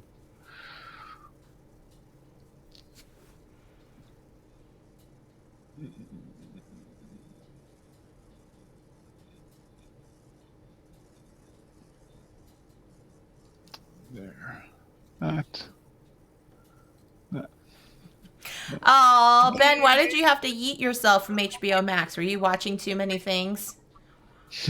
Was it too many things to watch? Too funny. Yeah, so there we go. Quaid, you took the spot again. Dang it. Apparently, they just announced that whole BBC thing last night or night before last. And the new Doctor that they showed off the clip of I can't think of her name. I don't watch Doctor Who. It's a show that I just never got into for some reason. I have no issues with it as such, apart from the writing. I just didn't click with me. Like everything about it, I should love. I love pulp. I love the concept of the Doctor. I love like the TARDIS. I love the Daleks. I love Weeping Angels. I love all the elements. But for some reason, anytime I watch like 99% of the episodes, it just doesn't do it for me. But yeah, so apparently, yeah, there's 2 regenerations coming up very soon for people who are watching. Yeah, I didn't want to say the name just in case, because there's a bit of a pulling the rug out from underneath people, because 12 I think regenerates. Is it 12 regenerates into 10? And then 10 regenerates into 14. Something like that. I don't know. It's wackiness going on anyways in the world of Doctor Who. And like, yeah, so one second. I'm gonna do. There was not enough to keep you there. That's fair, Ben. That's fair. Yeah. Tangi says she's gonna start Cabinet of Curiosity this weekend. She said her sister tried to watch it but was too scary, so she stopped. Cabinet of Curiosity. Care to elaborate, Tangibu? Or yeah, what is it about? Is it I'm assuming it's a horror show since it's scary. David Tennant's coming back for 3 episodes. It's a clever move to regain viewers after the weak writer drove them off. Yeah, we shall see. I am curious about 13. I started watching it because I knew BBC for a while would have, like, to get a viewership, would be streaming it on their website. So I would get to see, so I was able to watch the first season that way just through their website. But now that it's gaining popularity, they're probably not doing that anymore. What am I doing now with this, Quaid? What am I doing now? I have a lot of things that I want to do, but I need to build a structure, and you already built the structure. Dang it! Oh, good gravy. No, this is good moves. Good moves, Quaid. Good moves. This reminds me, we played Ticket to Ride with Amanda on Friday, maybe I want to say, on stream. And it was the same thing every time. Like, I think I must have gone like one turn before Amanda or something. I was the player just before Amanda. But we'd be all chat, and I'd take my turn, and Amanda would be chatting. She'd be like, "Oh, it's my turn." And she'd be like, "No, Quaid, you did it again."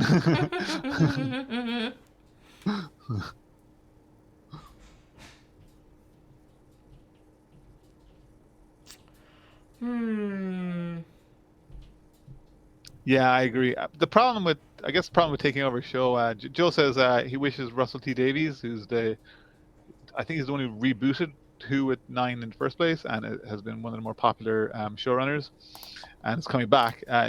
Joe says he wishes he'd do a season with Jodie Whittaker, just to show that it's not Jodie, but it was more like the writing and the direction of the series at the time. Yeah.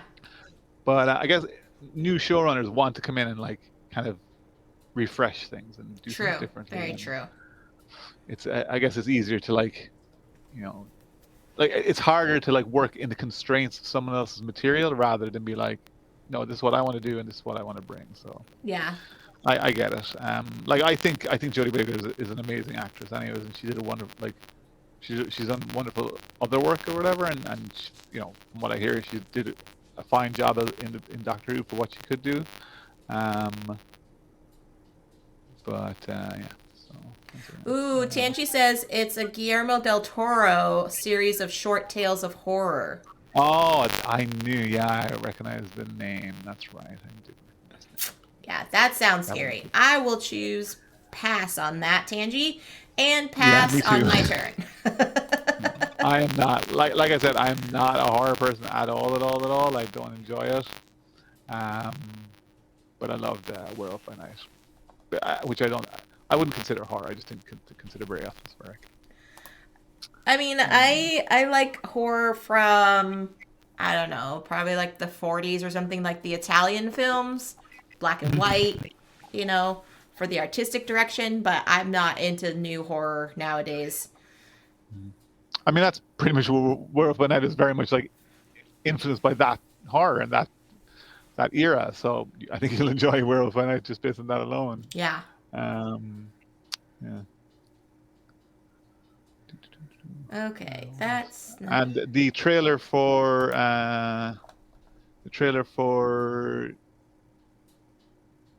blanking on the name, Guardians of the Galaxy Christmas special has gone up as well. So pretty excited for that. It's another special presentation. So probably another 50-minute episode maybe. okay. Um, with Guardians of the Galaxy celebrating Christmas, kind of in the style of like Star Wars Christmas special or those old classic like 70s and 80s Christmas specials that make no sense in the context of the universe. And Yeah.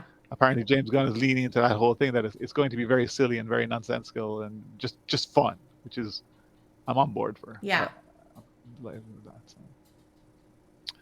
But unfortunately, I hear we're losing James Gunn. Oh. Yeah, apparently he's been hired by Disney. He's been hired by DC to take over their TV and animation shows. He's basically Interesting. the Kevin Feige for DC. Okay. Which, like, I'm sad that Marvel are losing because he has done wonderful things with Guardians of the Galaxy.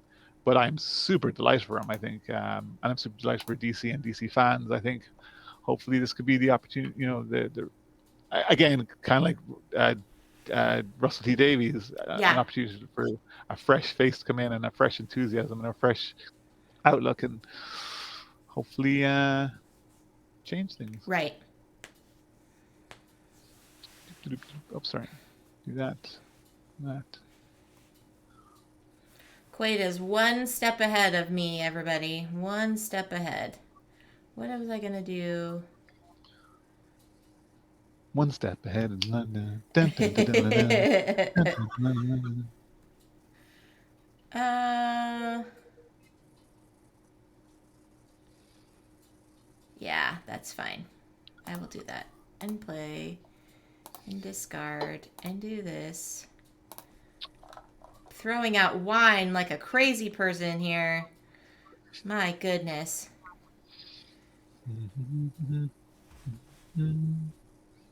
Tangi, did you watch Coco this last week? I know you mentioned you were going to watch it. I have some good friends of mine. They have littles that are 7 and 4, and they're going to come over and watch The Nightmare Before Christmas with me for the very first time. Wow. I'm super excited, but I'm also not going to try to build it up in case they get really scared and want to go home. So we're going to have Coco on as a backup. But yeah, my kids are very like, I mean, they're very sensitive when it comes to movies, which is really weird because like we do a lot of movies here, but we like a lot of TV and stuff here or whatever, but they just very sensitive. So they were my 7-year-old was in school one day, and they put for last Halloween, and they put on a movie for Halloween, started toward the end of a week or whatever, and they were watching it, and she really didn't like it, and she was trying to explain to us afterwards what it was, and she was like, it had skulls and skeletons, and we're like, oh, it must be Night Before Christmas. So pulled up a trailer and showed her. She's like, no, that wasn't it. I don't want to watch this either. And we're like, no, it's okay. We don't have to watch this movie. No. And we couldn't work it out, so we went to the teacher. It was Coco. So it was literally those two movies. They'd shown her Coco in school, and she's like, I didn't like it. It was too scary. Oh. And then she came home, and we showed her the trailer for Night Before Christmas. She's like, no, I don't want that either. Oh, no. Oh, yeah. She was 6 at the time. She didn't. Yeah, I get it. So I'm like not gonna get my expectations, my hopes up if they're just like no, and then we only watch like 5 minutes of the movie. So yeah, it'll be fine. Tangi says you did and you cried. Oh yeah, Coco. I always cry. I always cry when I watch Coco. Question: I have a grape that is both red and white. Oh, I can place them. Sorry, I keep forgetting. I can plant them in. I can plant 2 different colors in the one field. Correct. Never mind.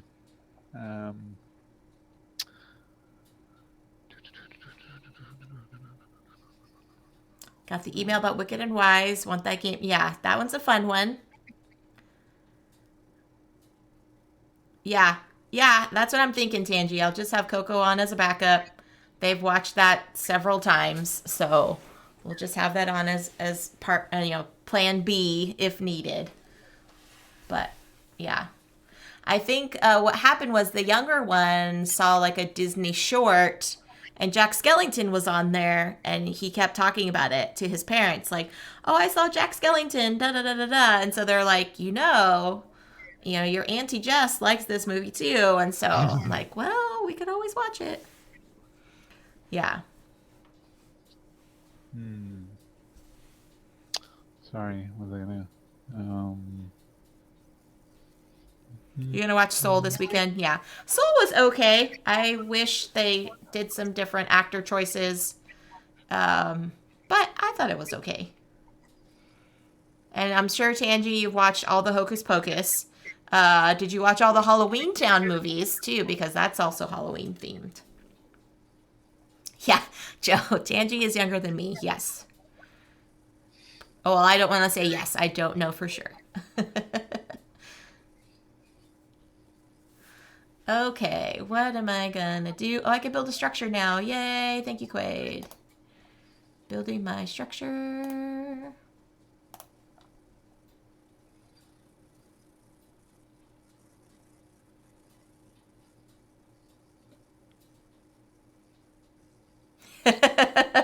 Halloween Town is yeah, I would say it's Halloween themed, Ben. Yeah. Sorry, where's trellis? Where do I find the trellis to build a trellis? The trellis is in the upper left corner of your player board. Player board, upper left. Oh, I see it. It's hidden up there, right? I see it. Right.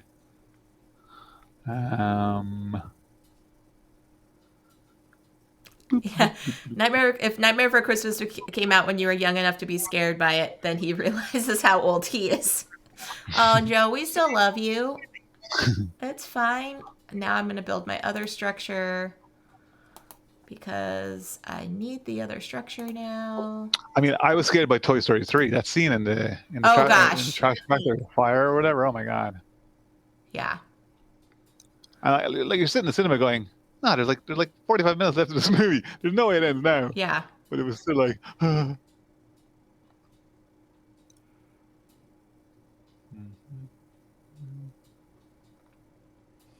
I got 3. I will do. Jenny's like, yes, I'm thinking the same thing too. You haven't rewatched Halloween Town. I just did, and I forgot 2 and 3 were even a thing. Like, I used to watch 1 a lot when I was younger, but then 2 and 3 on Halloween Town, I was like, oh, okay. And then I rewatched them, and I was like, oh, okay. That's why I didn't remember a lot. They left a lot to be desired, shall I say. Okay, I am going to pass. Oh. Toy Story. I was in a theater and I was just. Same. I was in the theater too, and I was like, they cannot do this to the toys. What is happening? It wasn't even that. Like Toy Story 3 still gets me when they just do the pan through the preschool and it's just quiet and the preschool is really beautiful and there's the beautiful chair and you just get this. And like I'm a preschool teacher, right? I was a preschool teacher and it was just like, oh man. Yeah. Oh man, yeah. I'm gonna pass. Confirm.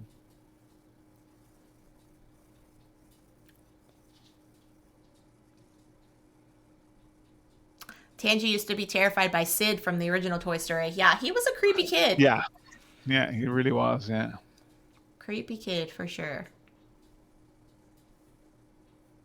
Apparently, Toy Story, the first Toy Story, like the processing power was so low that all of the kids, like I think there's only Sid and Andy are the only 2 unique kids in the whole movie, and that every other kid in the movie is actually Andy copied and then shot in such a way that you can't tell. Really? Yeah, I think I read something about that. Wow. Like there's certain moments where people can freeze frame it and show it, and it's just another Andy, like. Because I think a lot of it is filmed from the height, the eye line of the toys, right? So you only ever see people's legs, and they're not really on that high level or whatever. Like, but Yeah. All right. Ben says Toy Story 3 did not hit for me. That's totally fair. That's fair. And Toy Story 2 still remains 100% on Rotten Tomatoes. Get out. No, it does not. Are you kidding? Are you telling us a joke, Ben? Hold on a second. Now I have to look this up because I don't believe you. And watch, he's going to be correct. This is so strange. How many? There's 19 of us here. Let's go break Rotten Tomatoes. Downvote Toy Story 2. We'll review on Toy Story 2, all 19 of us. He is not kidding, Quaid. It's 100% on Rotten Tomatoes. There is no such thing as a 100% movie. There is no such thing. 100% on the tomato meter, but 87% of the audience score.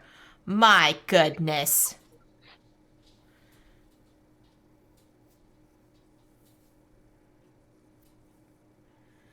Yeah, Key and Peele. Oh my gosh, that one was good too. Key and Peele was amazing. But was that Toy Story 3 or was that 4? With Key and Peele. That might have been 4, Tangy. It should be 1,000%, says Hornist. Oh goodness. Stir in the pot, Hornist. Stir in the pot.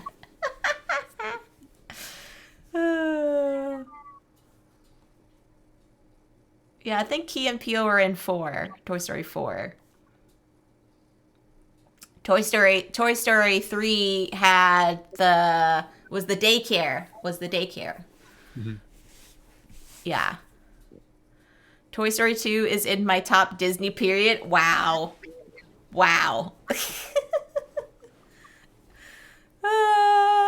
2 and 4 were the best Toy Stories. Okay. Yeah. It's so funny. Y'all are too funny. Too funny.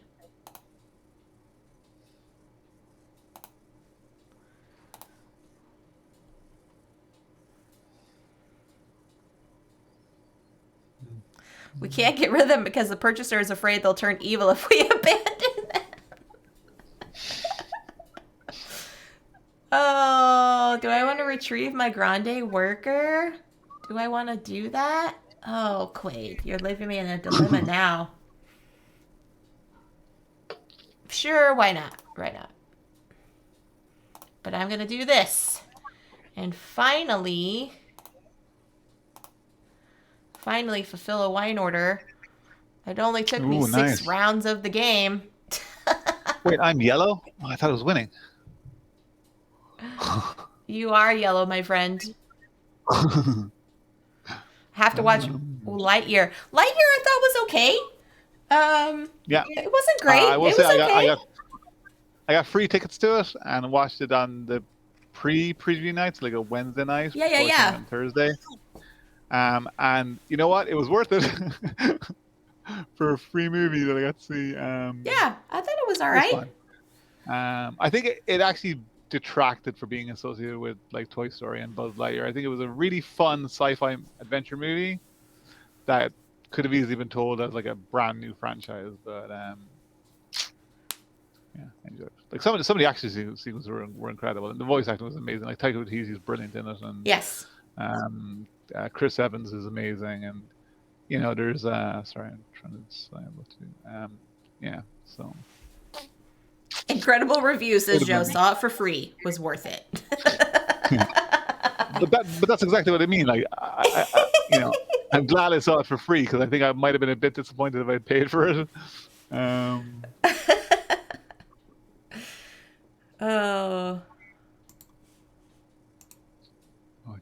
sorry. Ornis said he saw the first Twilight for free and still wants his money back.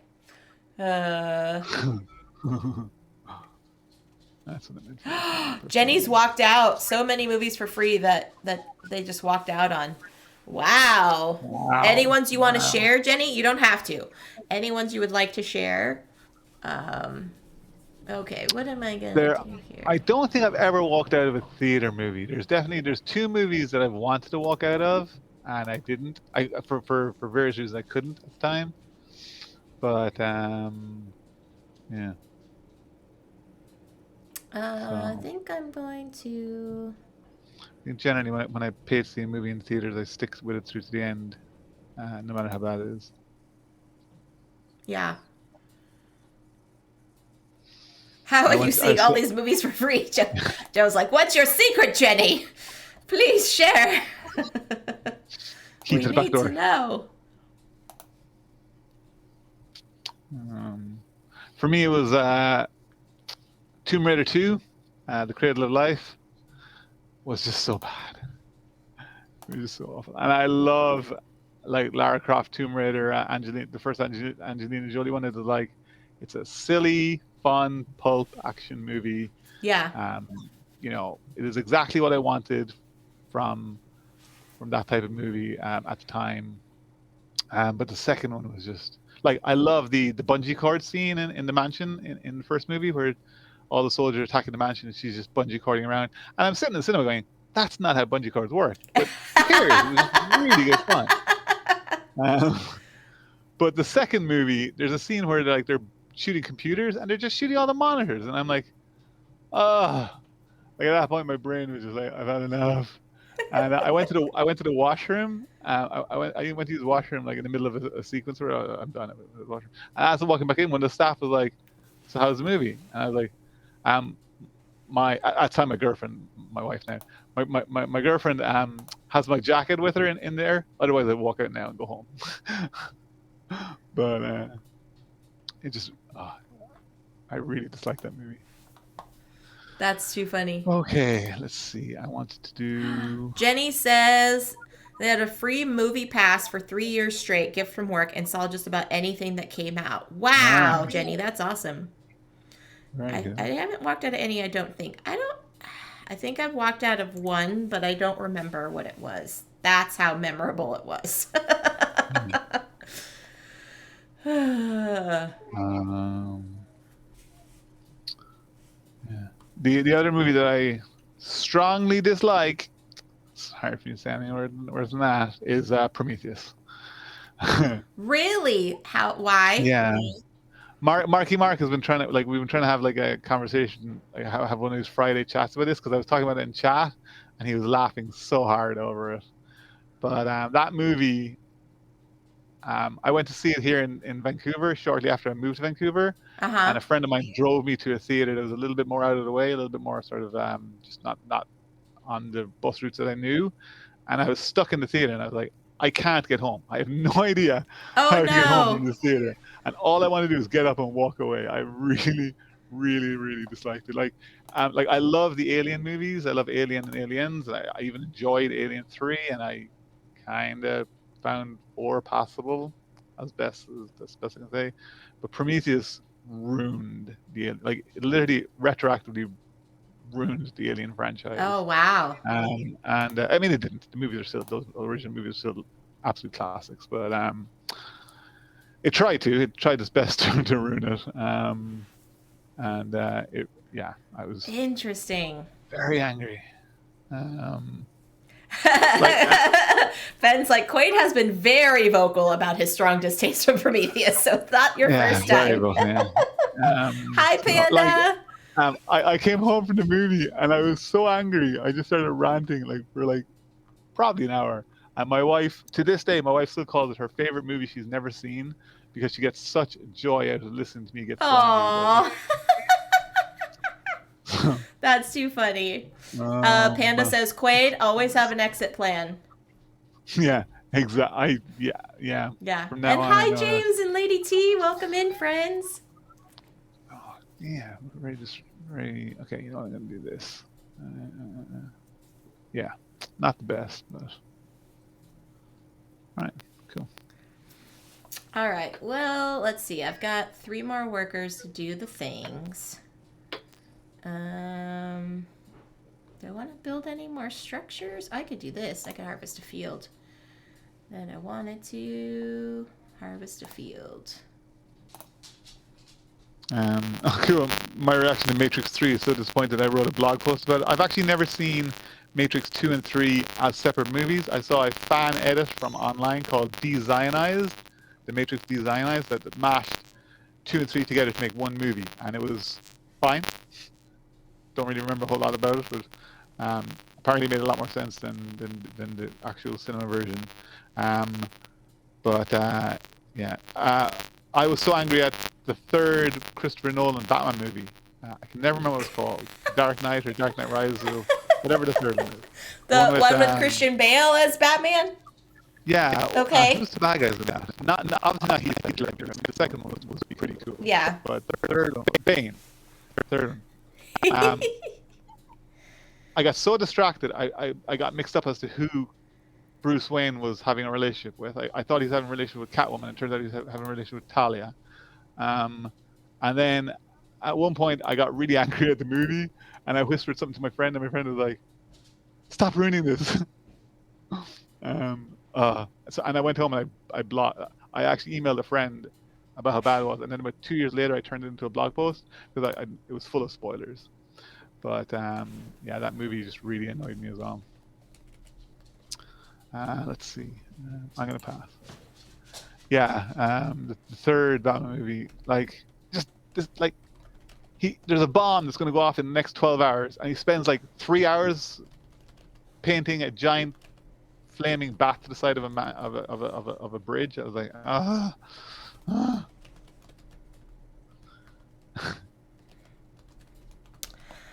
Good night, Dan. Thank you so much Good night, Dan. for hanging out.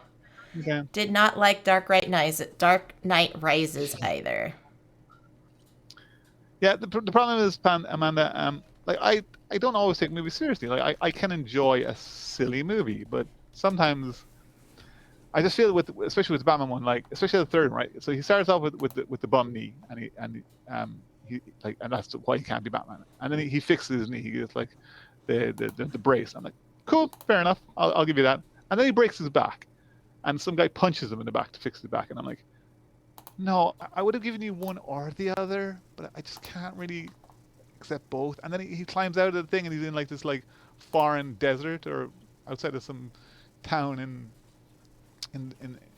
some other country, and flies back to Gotham. And I'm like, where did he get his passport?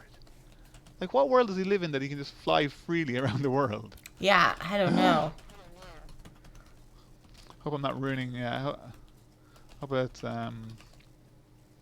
It's not. It's on my end through OBS, Quaid. So it's nothing that you're doing, my dear.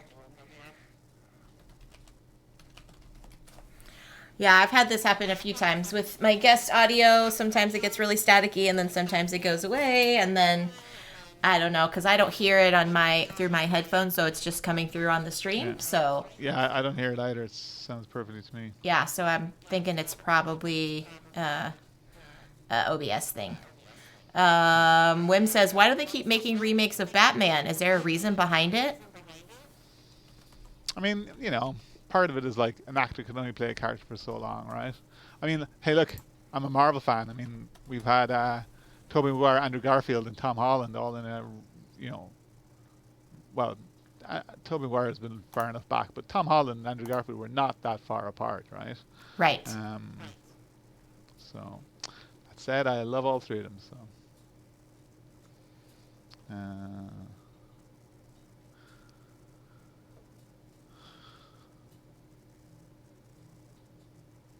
Okay, we're on to drawing a summer or winter card. I will take a winter one. Is there? I must ask.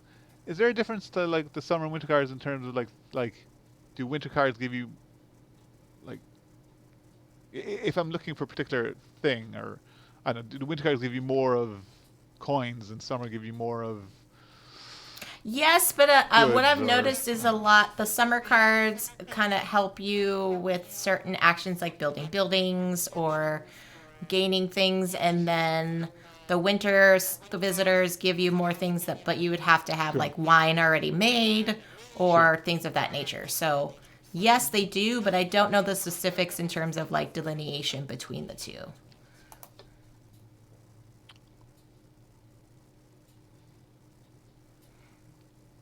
Choosing a field to harvest.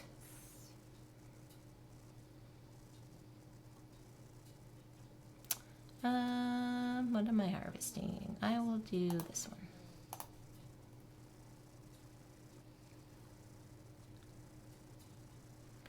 Huzzah for Viticulture. Hi, Foglight. Welcome in. Hey, Foglight. Hey, friend. Foglight is on the far other end of Canada from me. Yes, I had to realize that when a lot of my Canadian friends join into my stream, I'm like, oh, are you just north of me? And they're like, no, like northeast. Or if you're Marky Mark, you're like a completely new time zone. Yeah. So, yeah. Um, That is true, Joe. They're not very good. Like, I had no idea that Black Adam was a DC movie until it came out. And then it was like, oh, yeah, this is a DC movie. yeah. Gail Simone said that she was going to. Gail Simone was going to. Sorry, let's choose a wine to make that. Goes to that. She was at like Subway before seeing Black Adam and talking to like I guess whoever was serving, and he was like, "Oh, is that a new Marvel superhero?" And she's like, "Oh, you know." Yeah, thank you, friends. I toggled the echo cancellation on StreamYard. Hopefully that will be okay. Let me know how that sounds now. All right, let's see. Top of the card. So check. Is my voice causing any issues as well, Amanda or Joe? Yeah, let when I us know, speak, friends. Is it just from my end for my microphone, Yeah. or are you all also Well, getting yeah, through because Quaid's? both Amanda and Joe have like Amanda says it's your voice, and Joe says echo on Jess's audio, and then Wim says, oh, Vim just says that it's okay. So apparently, whatever you did, fixed it. Okay. Yeah, Tanji, I am super excited for Black Panther. I have my preview tickets for the Thursday night, so the 10th of November. Super excited for Black Panther. And they just announced that Rihanna. I was talking about this to Jess on stream. They just announced that Rihanna is doing a new single for the Black Panther album called "Raise It Up" or something. And I'm super excited for that. Yeah.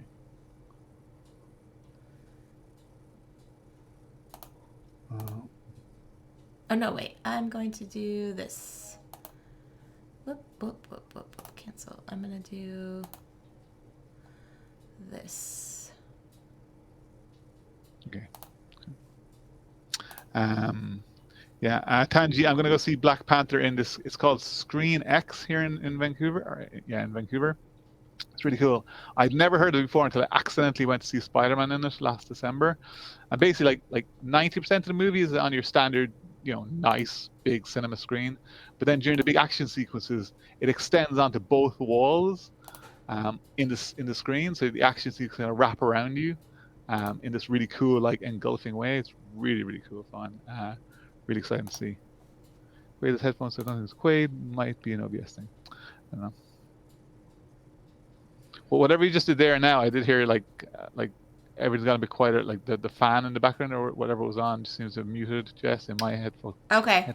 Yeah, I also did some echo cancellation on my side. You're much clearer and louder. Like not that it was like you're perfectly audible and there was I had no issues with the audio before that. But well, I appreciate everybody in chat giving us these updates because that's always what we need to do. Learn from our tech issues that we have. So. But yeah, thank you, everybody. Can I do this now? I can't. Yeah. Wait. Why can't I? Oh,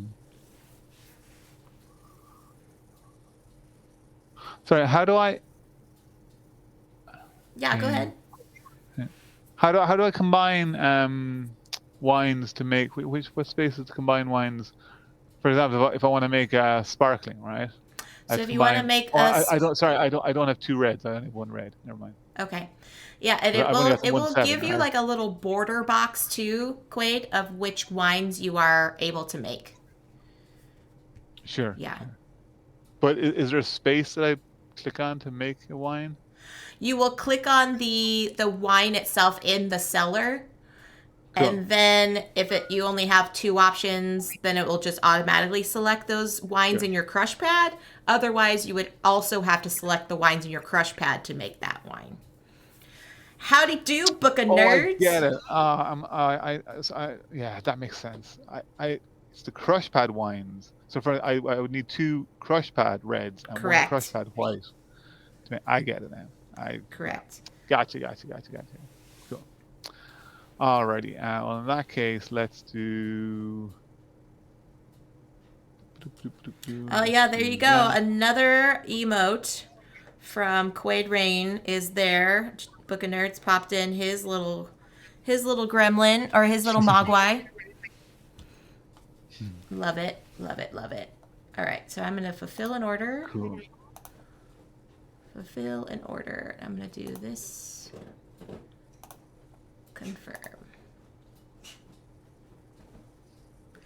And you can always, Quaid, if you weren't aware, you could always get a higher value wine to fulfill a wine order. Yes. Yeah. You just don't get any change back. Correct. So to speak. You're just Yeah. selling them No, better vintage. I was thinking about like combining like pre-made wines to create like the different colors, but you're combining the crush. Correct. I just had that. Correct. Stuff. But I got it. I'm totally on board. Yeah. On board now. So let's have a look. Is that the full set, says Panda? Panda's got all the mogwais and the emotes there in the chat, Quaid. Is those all the ones that you've made? No, you didn't include Joe Sondal's, Panda. You're missing Joe Sondal, so Joe can post his if he can.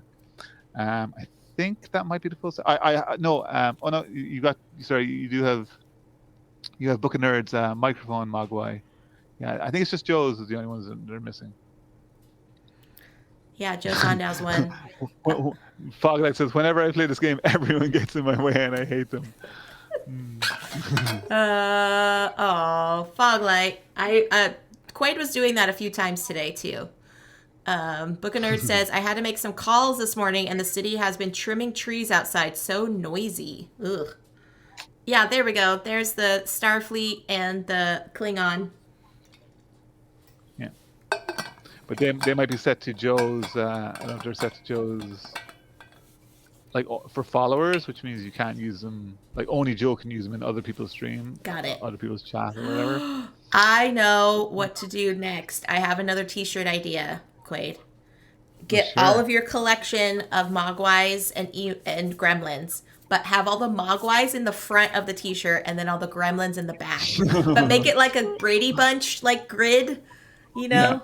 Oh, that would be so fun. This is where Ben's vector graphics come in, because unfortunately those mogwais and gremlins are drawn at a very small scale. Yeah. So it would be... Right, Panda? I would wear that too. Joe says his are sub emotes.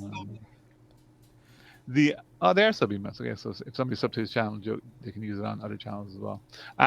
The 7 on the wake up track, the 7 person is just a small guy. Is not a big one, right? Not a grande.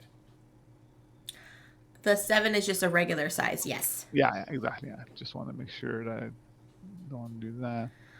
Yeah. Oh, Book of Nerds says do it like nameplates, like Hollywood Squares with our usernames. Yes. New merch. No problem. Ben says, yes, I always make emotes at 2K by 2K, then resize them later. Yeah. See, my emotes start at 500 pixels by 500 pixels and then shrink down from there. They prefer to be called tall size, not so we have the grande and then the tall. That's right, Joe. I'm sorry.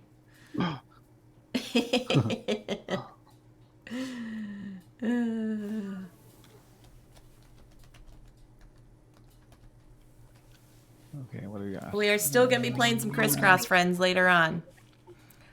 Get your player sheets ready. Cool. I made some fave icons in my days. I started at 16 by 16. Wait, what are those pixel sizes? Are those inches, Wim? Is it centimeters? Wow. No, 16 is probably 16 by 16 pixels. Wow. Feet. Yeah. Just giant poster size, mural Yeah, sized. that's Wim's standard. Wim's standard size. Oh, that's too funny. And then he has to take a photograph of it, and then he has to bring it to the developer, and they gotta they print it out really small and they shrink down. Pixels. So it's all Okay. very analog. Okay. Um, right. Let's see. I want to So yes, do. today, friends, is the last day for the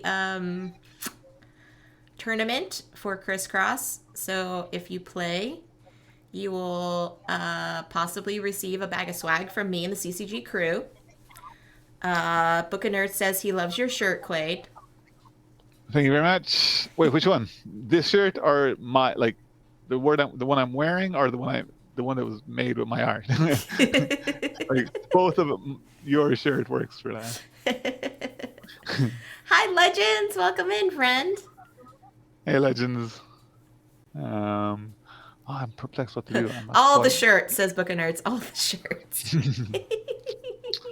I will do. All right. All right, I'll try that. I'm gonna do.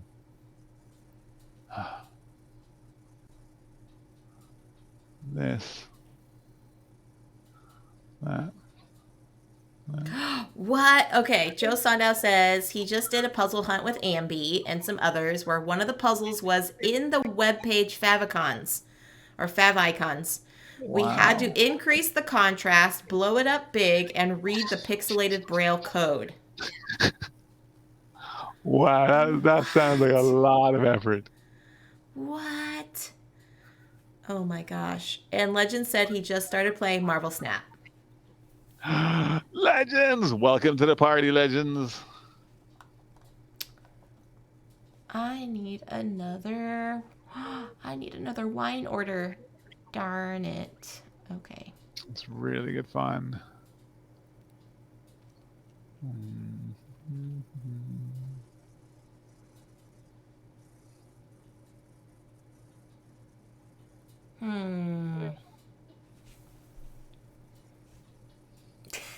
Foglight also blames Quaid for Marvel Snap. That's okay. I'll take all the blame. So, Foglight, does that mean you're playing as well? That's awesome. Yeah, it's really good. I know Joe John Buccaneers is playing. I know Marky Mark is playing. Who else? Rock is playing. Yeah. D-Wolf's playing it.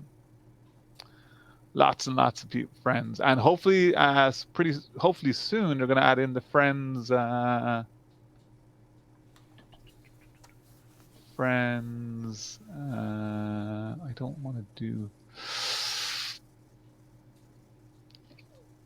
I guess I could do that for now. Yeah. No. Board Game Feast also is playing. Yeah.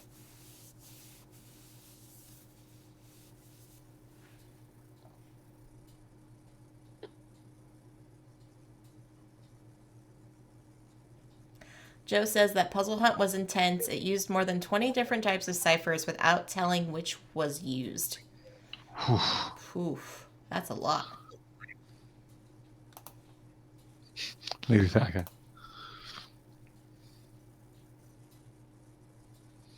Pass.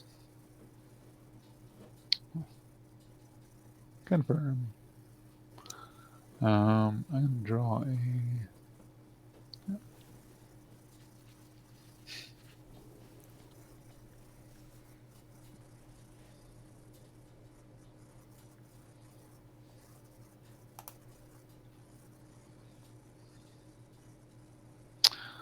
Okay, I have a plan.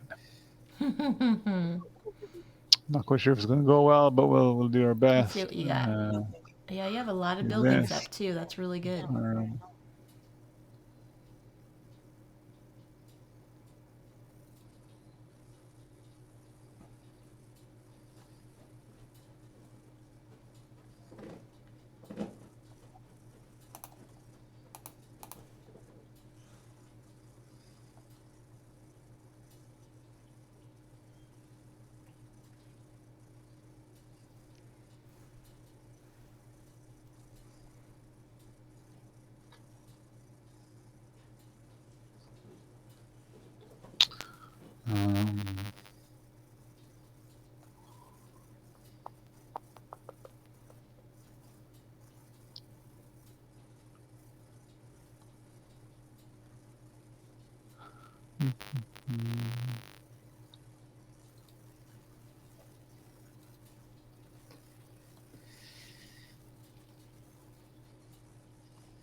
Board Game Bree is also playing Marble Snap.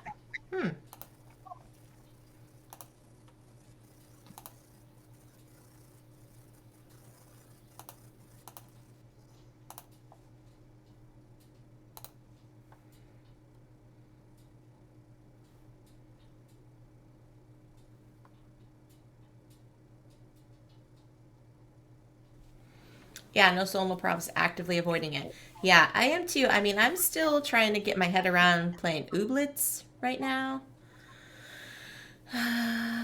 Oh yeah, I've seen a lot of people playing that too. Haven't had a Upgrade chance your to. seller to the next level.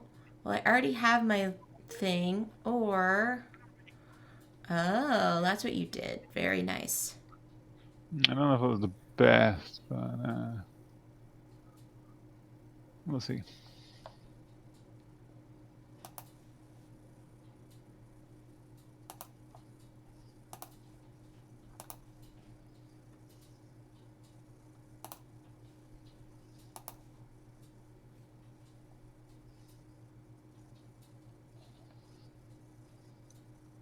Playing the old Sid Meier's Oh no Pirates. way! Wow. I love Sid Meier's Pirates. It's an awesome game. It's funny you mentioned that. I have a list of games that I like potentially that I enjoy streaming, or I'd like to stream at some point, and Pirates is definitely on it. I played that. Wait, what? Wow!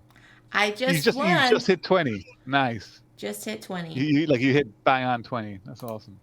So I guess Let me see. because you were first player, Quaid, Yeah, I could have ended the game going to 20. So there we go. Let's I see. can't. Quaid's final score is 8. I've got 20 Yeah, here. You had a lot more buildings than I did, my friend. yeah. Oh, there's final. I wanted to just see what the final board is. Oh. I really enjoyed that. It was really good. I like I think my timing for how I crushed and like I clued into that as I played. Like I knew all the rule. I knew the rules for crushing and for wine and for selling or whatever. But just the timing of like harvest a whole bunch and then crush just in the order. Yeah. I think I got that now. But it was a really fun game and I love the art. Some of the cards are hilarious. Like I have tour guide Uh here. huh. Um, gain 4 gold or 4 monies for giving a tour opportunity, or harvest 1 field. So is that just like let the tour just like tear a field apart or something? Just let people just harvest on Well, their own. I don't know. I don't know what that one I guess it's is. kind of like those blueberry places. You pick all the blueberries and bring them back and weigh them or whatever. But Yeah. Yeah, pop those GGs in chat, everybody. Let's pop up to the top here. And Quay, do you need a second to get your player sheet? yes, I do. Actually, can you just give me 2 minutes for a bio break as well, if you don't mind? I Yeah, need yeah, to. yeah. So let's do a BRB screen right now, friends. Get your player sheets for the crisscross tournament. And we will be back momentarily with some crisscross. Stay here, See you in a friends. minute.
Okie doke, friends. Let me make sure I get the audio back in here.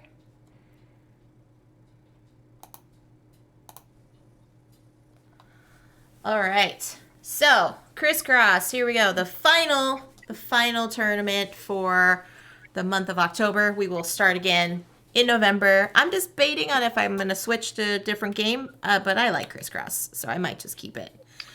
I enjoy crisscross as well. From what I played, it's although my first game was, it's the kind of game that I feel like after you play like one, like it's a very fast game, so you can play like multiple times in an evening or something. But yeah, you need to play it once to make all the mistakes and realize where you make them. Like yeah. So I also will mention this little dice tray is from Oink Games. This is not an Oink game. This game is actually from Grail Games by Dr. Knizia. You might be able to get it at your friendly local game store. If not, check online somewhere. And I will tell you how to play right now, Joe. Perfect timing for that question, my friend. So I will say I'm jealous of your Oink Game dice tray. I love Oink Games. Yeah. It is the size. It is actually slightly bigger than their Oink boxes width-wise, so you can't fit them inside an Oink box. There's not a whole lot you can fit inside an Oink box beyond the game that it's designed for anyway. So in this game, friends, we are trying to match symbols, as many as we can, in these rows and columns. How we're going to do that is each of us, the chat and myself, are going to get different symbols to start in this upper left-hand corner. So let me just roll for that. So if you're playing along in the chat, everyone is going to write a single slash in their upper left-hand corner here. And then for myself, I will draw the 3 lines. So I'm going to do the 3 lines here. And that will be the start of my game. What's going to happen, friends, is I'm going to roll these 2d6. There are 6 different symbols on these dice. Both are mirrors of each other, so they're both going to have the same. And what's going to happen is I'm going to roll the 2 dice, and you must draw the 2 symbols orthogonally adjacent to one another. So in this case, if these are the 2 symbols, I can draw them like this. That is completely fine. Or I can do them like this on my grid. I cannot break them apart, so I could not draw them like this. And hello, Benita K. Welcome in. No, it's not Viticulture, my dear. We just wrapped up, and we're doing our tournament game right now of Crisscross. And friends, I'm going to be on Benita's channel this evening, so I'm going to give her a brief shout out there. So I'm going to be joined by her and the wonderful Randy Flynn for a game of Tabriz tonight at 6 p.m. Pacific, 9 p.m. Eastern. So if you're not already following Benita, please do so. She's a lovely person in this board game community. So yeah, stay tuned for that tonight. Benita, you just missed me getting crushed like a grape. In Viticulture. So yes, friends, so we're going to draw these 2 symbols somewhere orthogonally adjacent in your player grid, which is this 5x5 square. I do have this row and this column here for final scoring. So you will not draw any symbols in those spaces. You will only draw them in the 5x5 grid.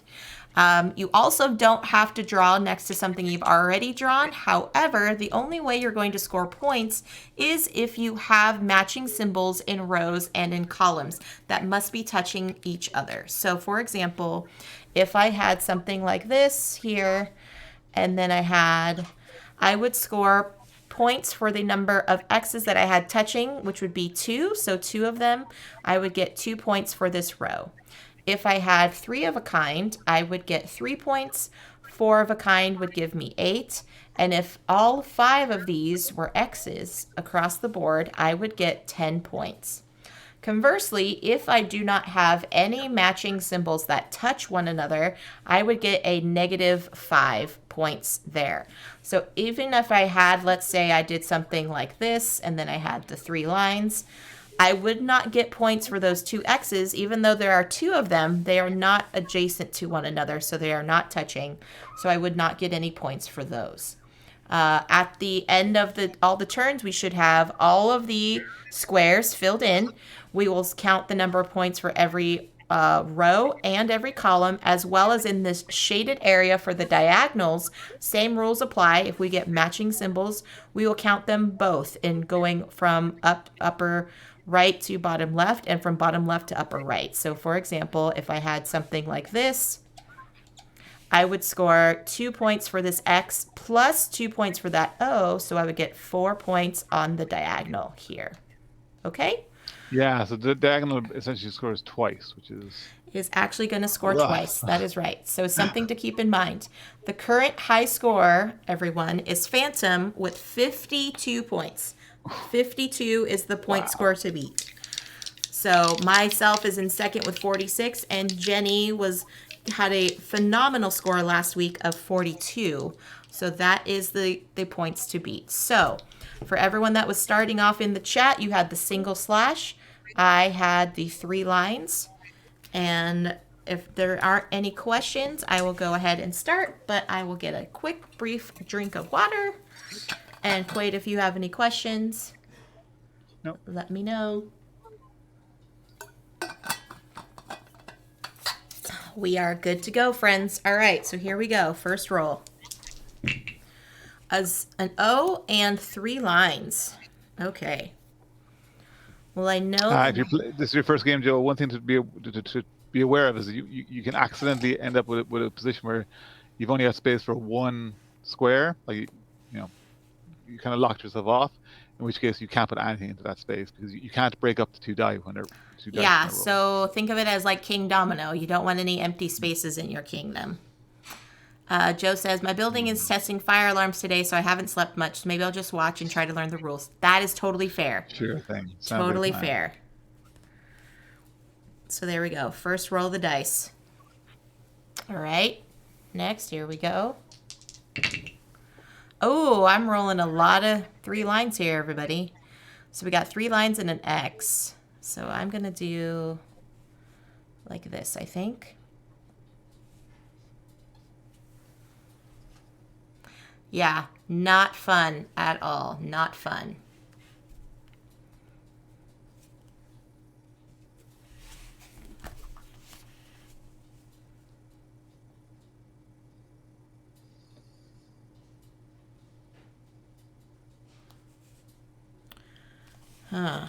Okay. And it goes pretty fast, friends. I think there's only like 12 rolls or something. Okay, pound sign and a triangle.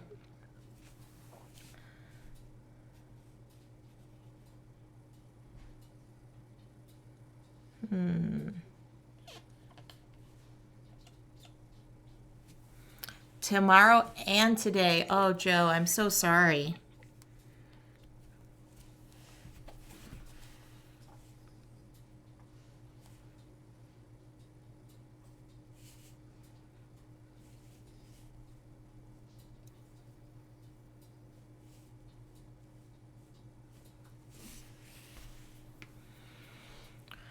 All right.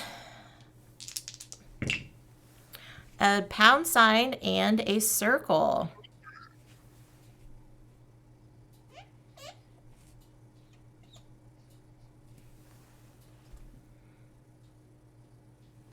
I know, there's no doubles, Wim. I haven't been rolling doubles. I'm sorry, my friend. He's like, can you not roll different symbols, please? I would like doubles of something.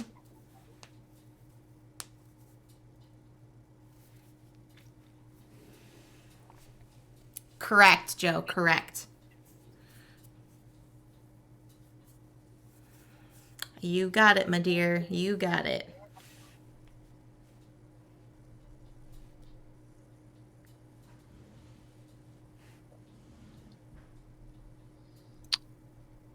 The one that gets me is always like I write down the symbols and then I look at it and it's like there's a square that can't possibly will end up by itself or whatever. Yeah. No matter what it is. They don't have to touch an edge, Joe.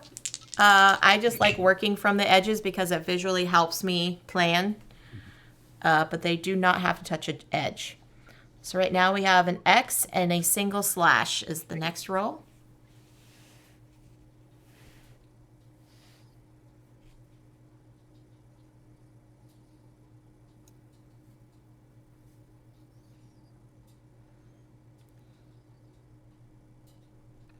Yeah, Jenny said they had empty boxes last time. Good grief.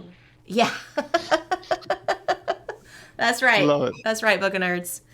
That's right. Love it.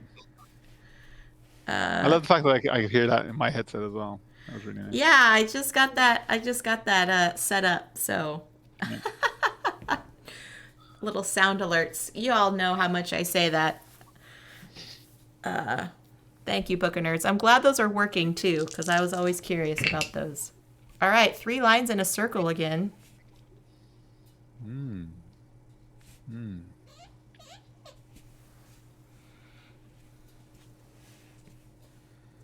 Interesting.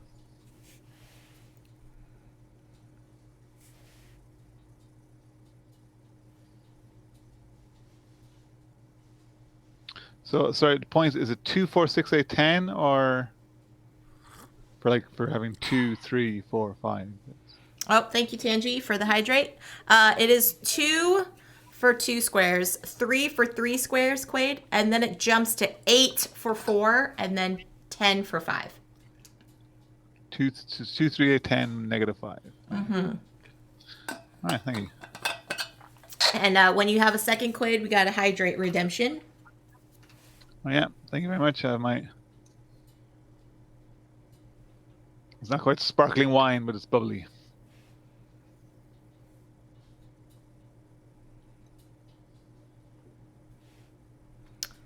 All right. I also have these other alerts that for folks when they like pop into the chat, but I don't know how to play them so you can hear them. But thanks, B, for the alert. See you tonight, my dear. Okay, we have an O and an X. O and X. O and X.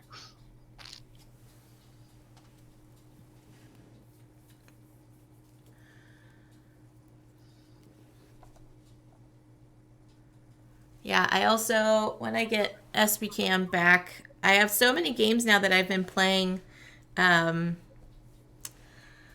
where I need a second camera for like my table presence. And so I haven't had my SBCam in place, but I have a cute little sound alert. They're called welcome alerts, Joe. So when like someone pops in the chat, like a regular from my streams, so like if Phantom comes into the chat, there would be like a sound alert specifically for him to initiate. But I believe it's something that they have to do themselves. I don't think I can activate it from my end, although I have it set up. So yeah, but this one I just want to play because I just think it's so cute. I did this one for SB Girl. He's so fluffy, I'm gonna die! Oh, He's so fluffy! It's so fluffy, I'm gonna die! Yeah, so from the Minions movie, when Agnes gets that giant stuffy, it's like, it's so fluffy, I'm gonna die. I'm like, my puppy is fluffy too, but yeah. Love it. All right, new roll, friends. Triangle and a single slash. Joe says he has that unicorn. Oh.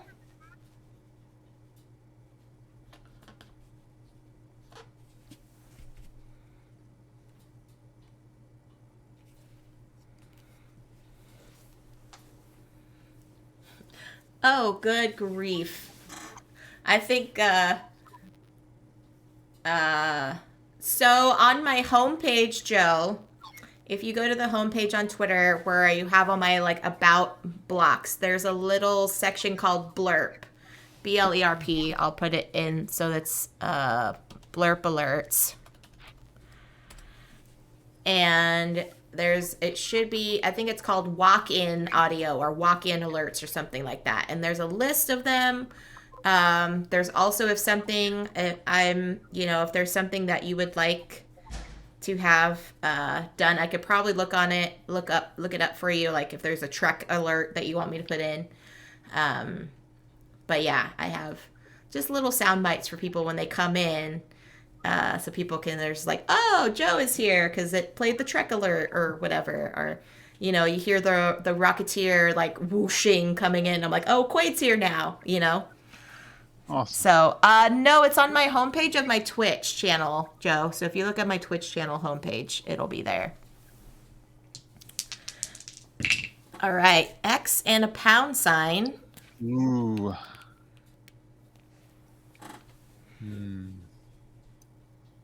That's tempting.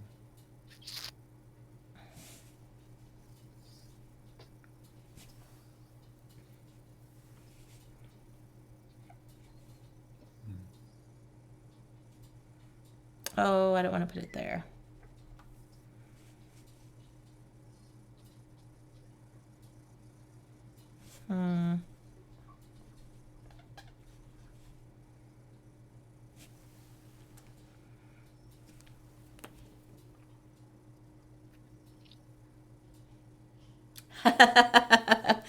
No, it's just something that I was testing out sound alerts because I had this other program that with the OBS update it didn't update along with it, so I was having some problems with it. So I was trying to look up other alerts, and these are just separate browser sources that do the alerts.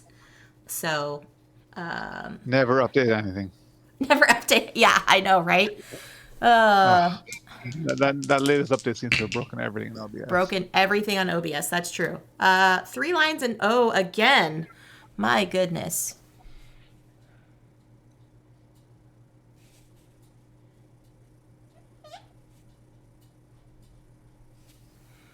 All right, friends. We only have two more rolls of the dice here.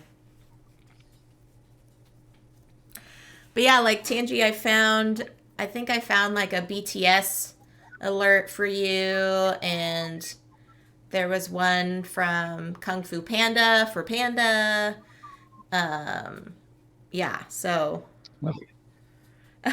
Gus says never updated anything is why I still have an AOL email address. That is true. That is very true. So, oh my gosh. Are you do you have 4 empties remaining, Quaid? Are you okay? I do indeed. Yeah, I have Okay. 2 on one corner and 2 on the top. Okay, well, here we go. No doubles today, which is odd. Well, then there we go. I spoke too soon. Yeah, you jinxed it. We got double X's today.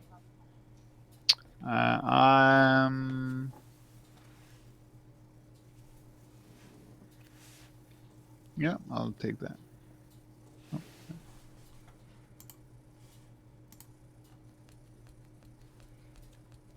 All right, we're taking any special requests. Any Double slash. double slashes, okay. Double slash. Double slash. Double slash. Double slash. Okay, Gus wants an O or a pound sign. My request is a second gamer. Did you not do well today, Wim? Is that what you're saying? Oh, goodness. All right, here we go, friends. Oh, a single slash and a triangle. That's good for nobody. I will take that, I think. Single slash and a triangle. That was good for nobody. Okay. Well, now we're going to count them up. So I have a pair, another pair. So 2 and 2 is 4 for this row. Same thing here. So another 4. I have 4 of a kind for 8 points on these circles here. Nothing. Even though I have 2 triangles here, friends, they are not orthogonally adjacent to one another. So I get -5 for this row. Ouch. And the same thing for this row. Ouch. Ouch, ouch. Going down the column here, I've got 4. And this is just a 2 here. This is 4. This one is just a 2 and a 2. And then we're going to do the diagonals. I got 5. Oh, goodness me. This is going to be terrible. I bonked on the diagonals, friends. Oh, good gravy. Oh, good gravy. Let's see. Wim got 24. Nice, Wim. I know, Emeraldo. I know. 29 for Jenny. That's all right, Jenny.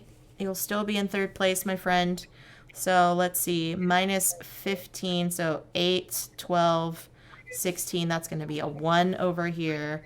6, 10, 14, minus 5 is 9. So I got a big whopping 10 points today. Holy moly. Diagonals count twice. Yes, they do, Joe. Quaid, how did you do today, my friend? Still doing my math. 1 second now. 3 plus 2 plus 2. And negative 5. I think 28. Okay. Not too bad. Quaid got 28. Anyone else playing I along? got 1 negative. Yeah, double Oh, count. Jenny, you beat me by 1 point. Nice. Anyone else was playing along, let me know. Otherwise, it is still Phantom. Phantom Meeple has taken the cake today again. Congratulations, Phantom. You are probably working right now, my dear. 16 plus, says Tangy. Wait, what does that mean plus, Tangy? Did you actually get 16 or did you get more than 16, my dear? That's my score there. Ah, okay. Let's pop up to the top there, Quaid, so we can see it a little bit larger. Yeah, show it one more time. Right. So, there we go. Yep. Very nice. Very nice. The last roll kept me from having more negatives. Well, there we go. GG's in the chat, everybody. GG's in the chat. Yeah, same here, actually. That last roll saved me from negatives as well. 16 positives, says Tangy. Well, that's good. 100 VPs from Book of Nerds. All right, good job, Book of Nerds. So I think Phantom's already gotten a bag of swag. I have already gotten a bag of swag because I own it. Jenny, have you received a bag of swag from us? Let us know in the chat if you have received a bag of swag. Otherwise, you will be the recipient this month. So let us know, Jenny, if you've gotten a bag of swag. And, yeah. Oh my gosh, look at all these emotes. Did you make all these too, Quaid? No. I randomly got, I guess I've been watching a couple of Marvel Snap streams, and somebody randomly like gifted me a sub to somebody I was watching and chatting to. Like, that I just searched Marvel Snap and watched a random channel, and they have a bunch of Snap emotes. So pretty cute. Well, awesome. Well, then, congrats, Jenny. Let's do put some emotes in the chat for Jenny. Congratulations. Feel free to put all those emails and things to. And Jenny, if you wouldn't mind sending me a whisper here on Twitch. Usually when you're viewing Twitch channel, in the upper right hand corner, there's like a little speech bubble. Feel free to click on my name there, and it should pop up if you want to send me a whisper. You can do that, and send me your email address, and then I will get everything coordinated for you to get your bag of swag. So congratulations, Jenny. Thank you so much for playing along, and everybody playing along. Next week we will reset our tournament, so everybody will be back to square one, back to 0, and we'll start this all over again. Yeah, congratulations, Jenny.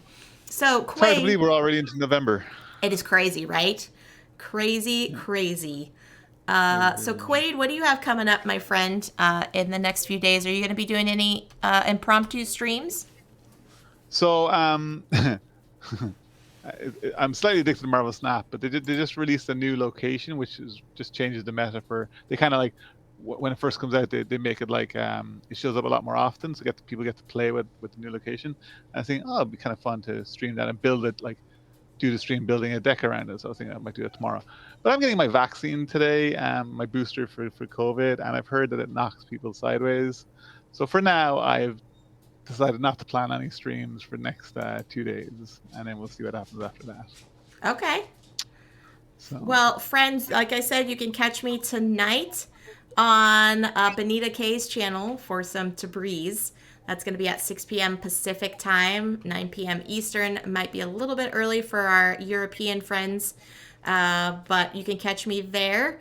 And then on Friday, I will be continuing on with my ceramics here. I've gotten so far for my Dia de Muertos ceramic here. I have all of this back area to continue. So that's going to be on Friday. Jenny got her COVID vaccine plus a flu shot today. Oh, Jenny, I hope you rest well. And you too, Quaid. Please get some rest. Make sure you're staying safe and, have a lot of hydration nearby for you. Yeah, well, the last, all the previous shots haven't affected me all that badly at all. But I've just heard from friends that this one is powerful stuff. So. Yeah. So, friends, I'm going to send everybody over on a raid train to our good friend Jamie Daggers. She is a miniature painter, and she is currently painting some stuff. Let's see. Did I spell that incorrectly? Oh, I always forget which order of the M and the I, because I have people that spell Jaime and then people that spell it Jamie. So there we go. Jamie's here. They say it's for mature audiences, so friends, if you need to pop off, if you're working and lurking, that is totally fine. But I thank you so much for joining me today. Quaid, always a pleasure, my friend. I'm so glad this was able to work out. It was awesome. It's my house is surprisingly quiet during the day these days. Yeah, now with your kiddos back in school. Yeah. Thank you again. Friends, make sure you give Quaid a follow too. A wonderful individual, lovely part of this community. I appreciate it so much. And until next time, friends, stay safe, enjoy your board games, and we'll catch you on the next one.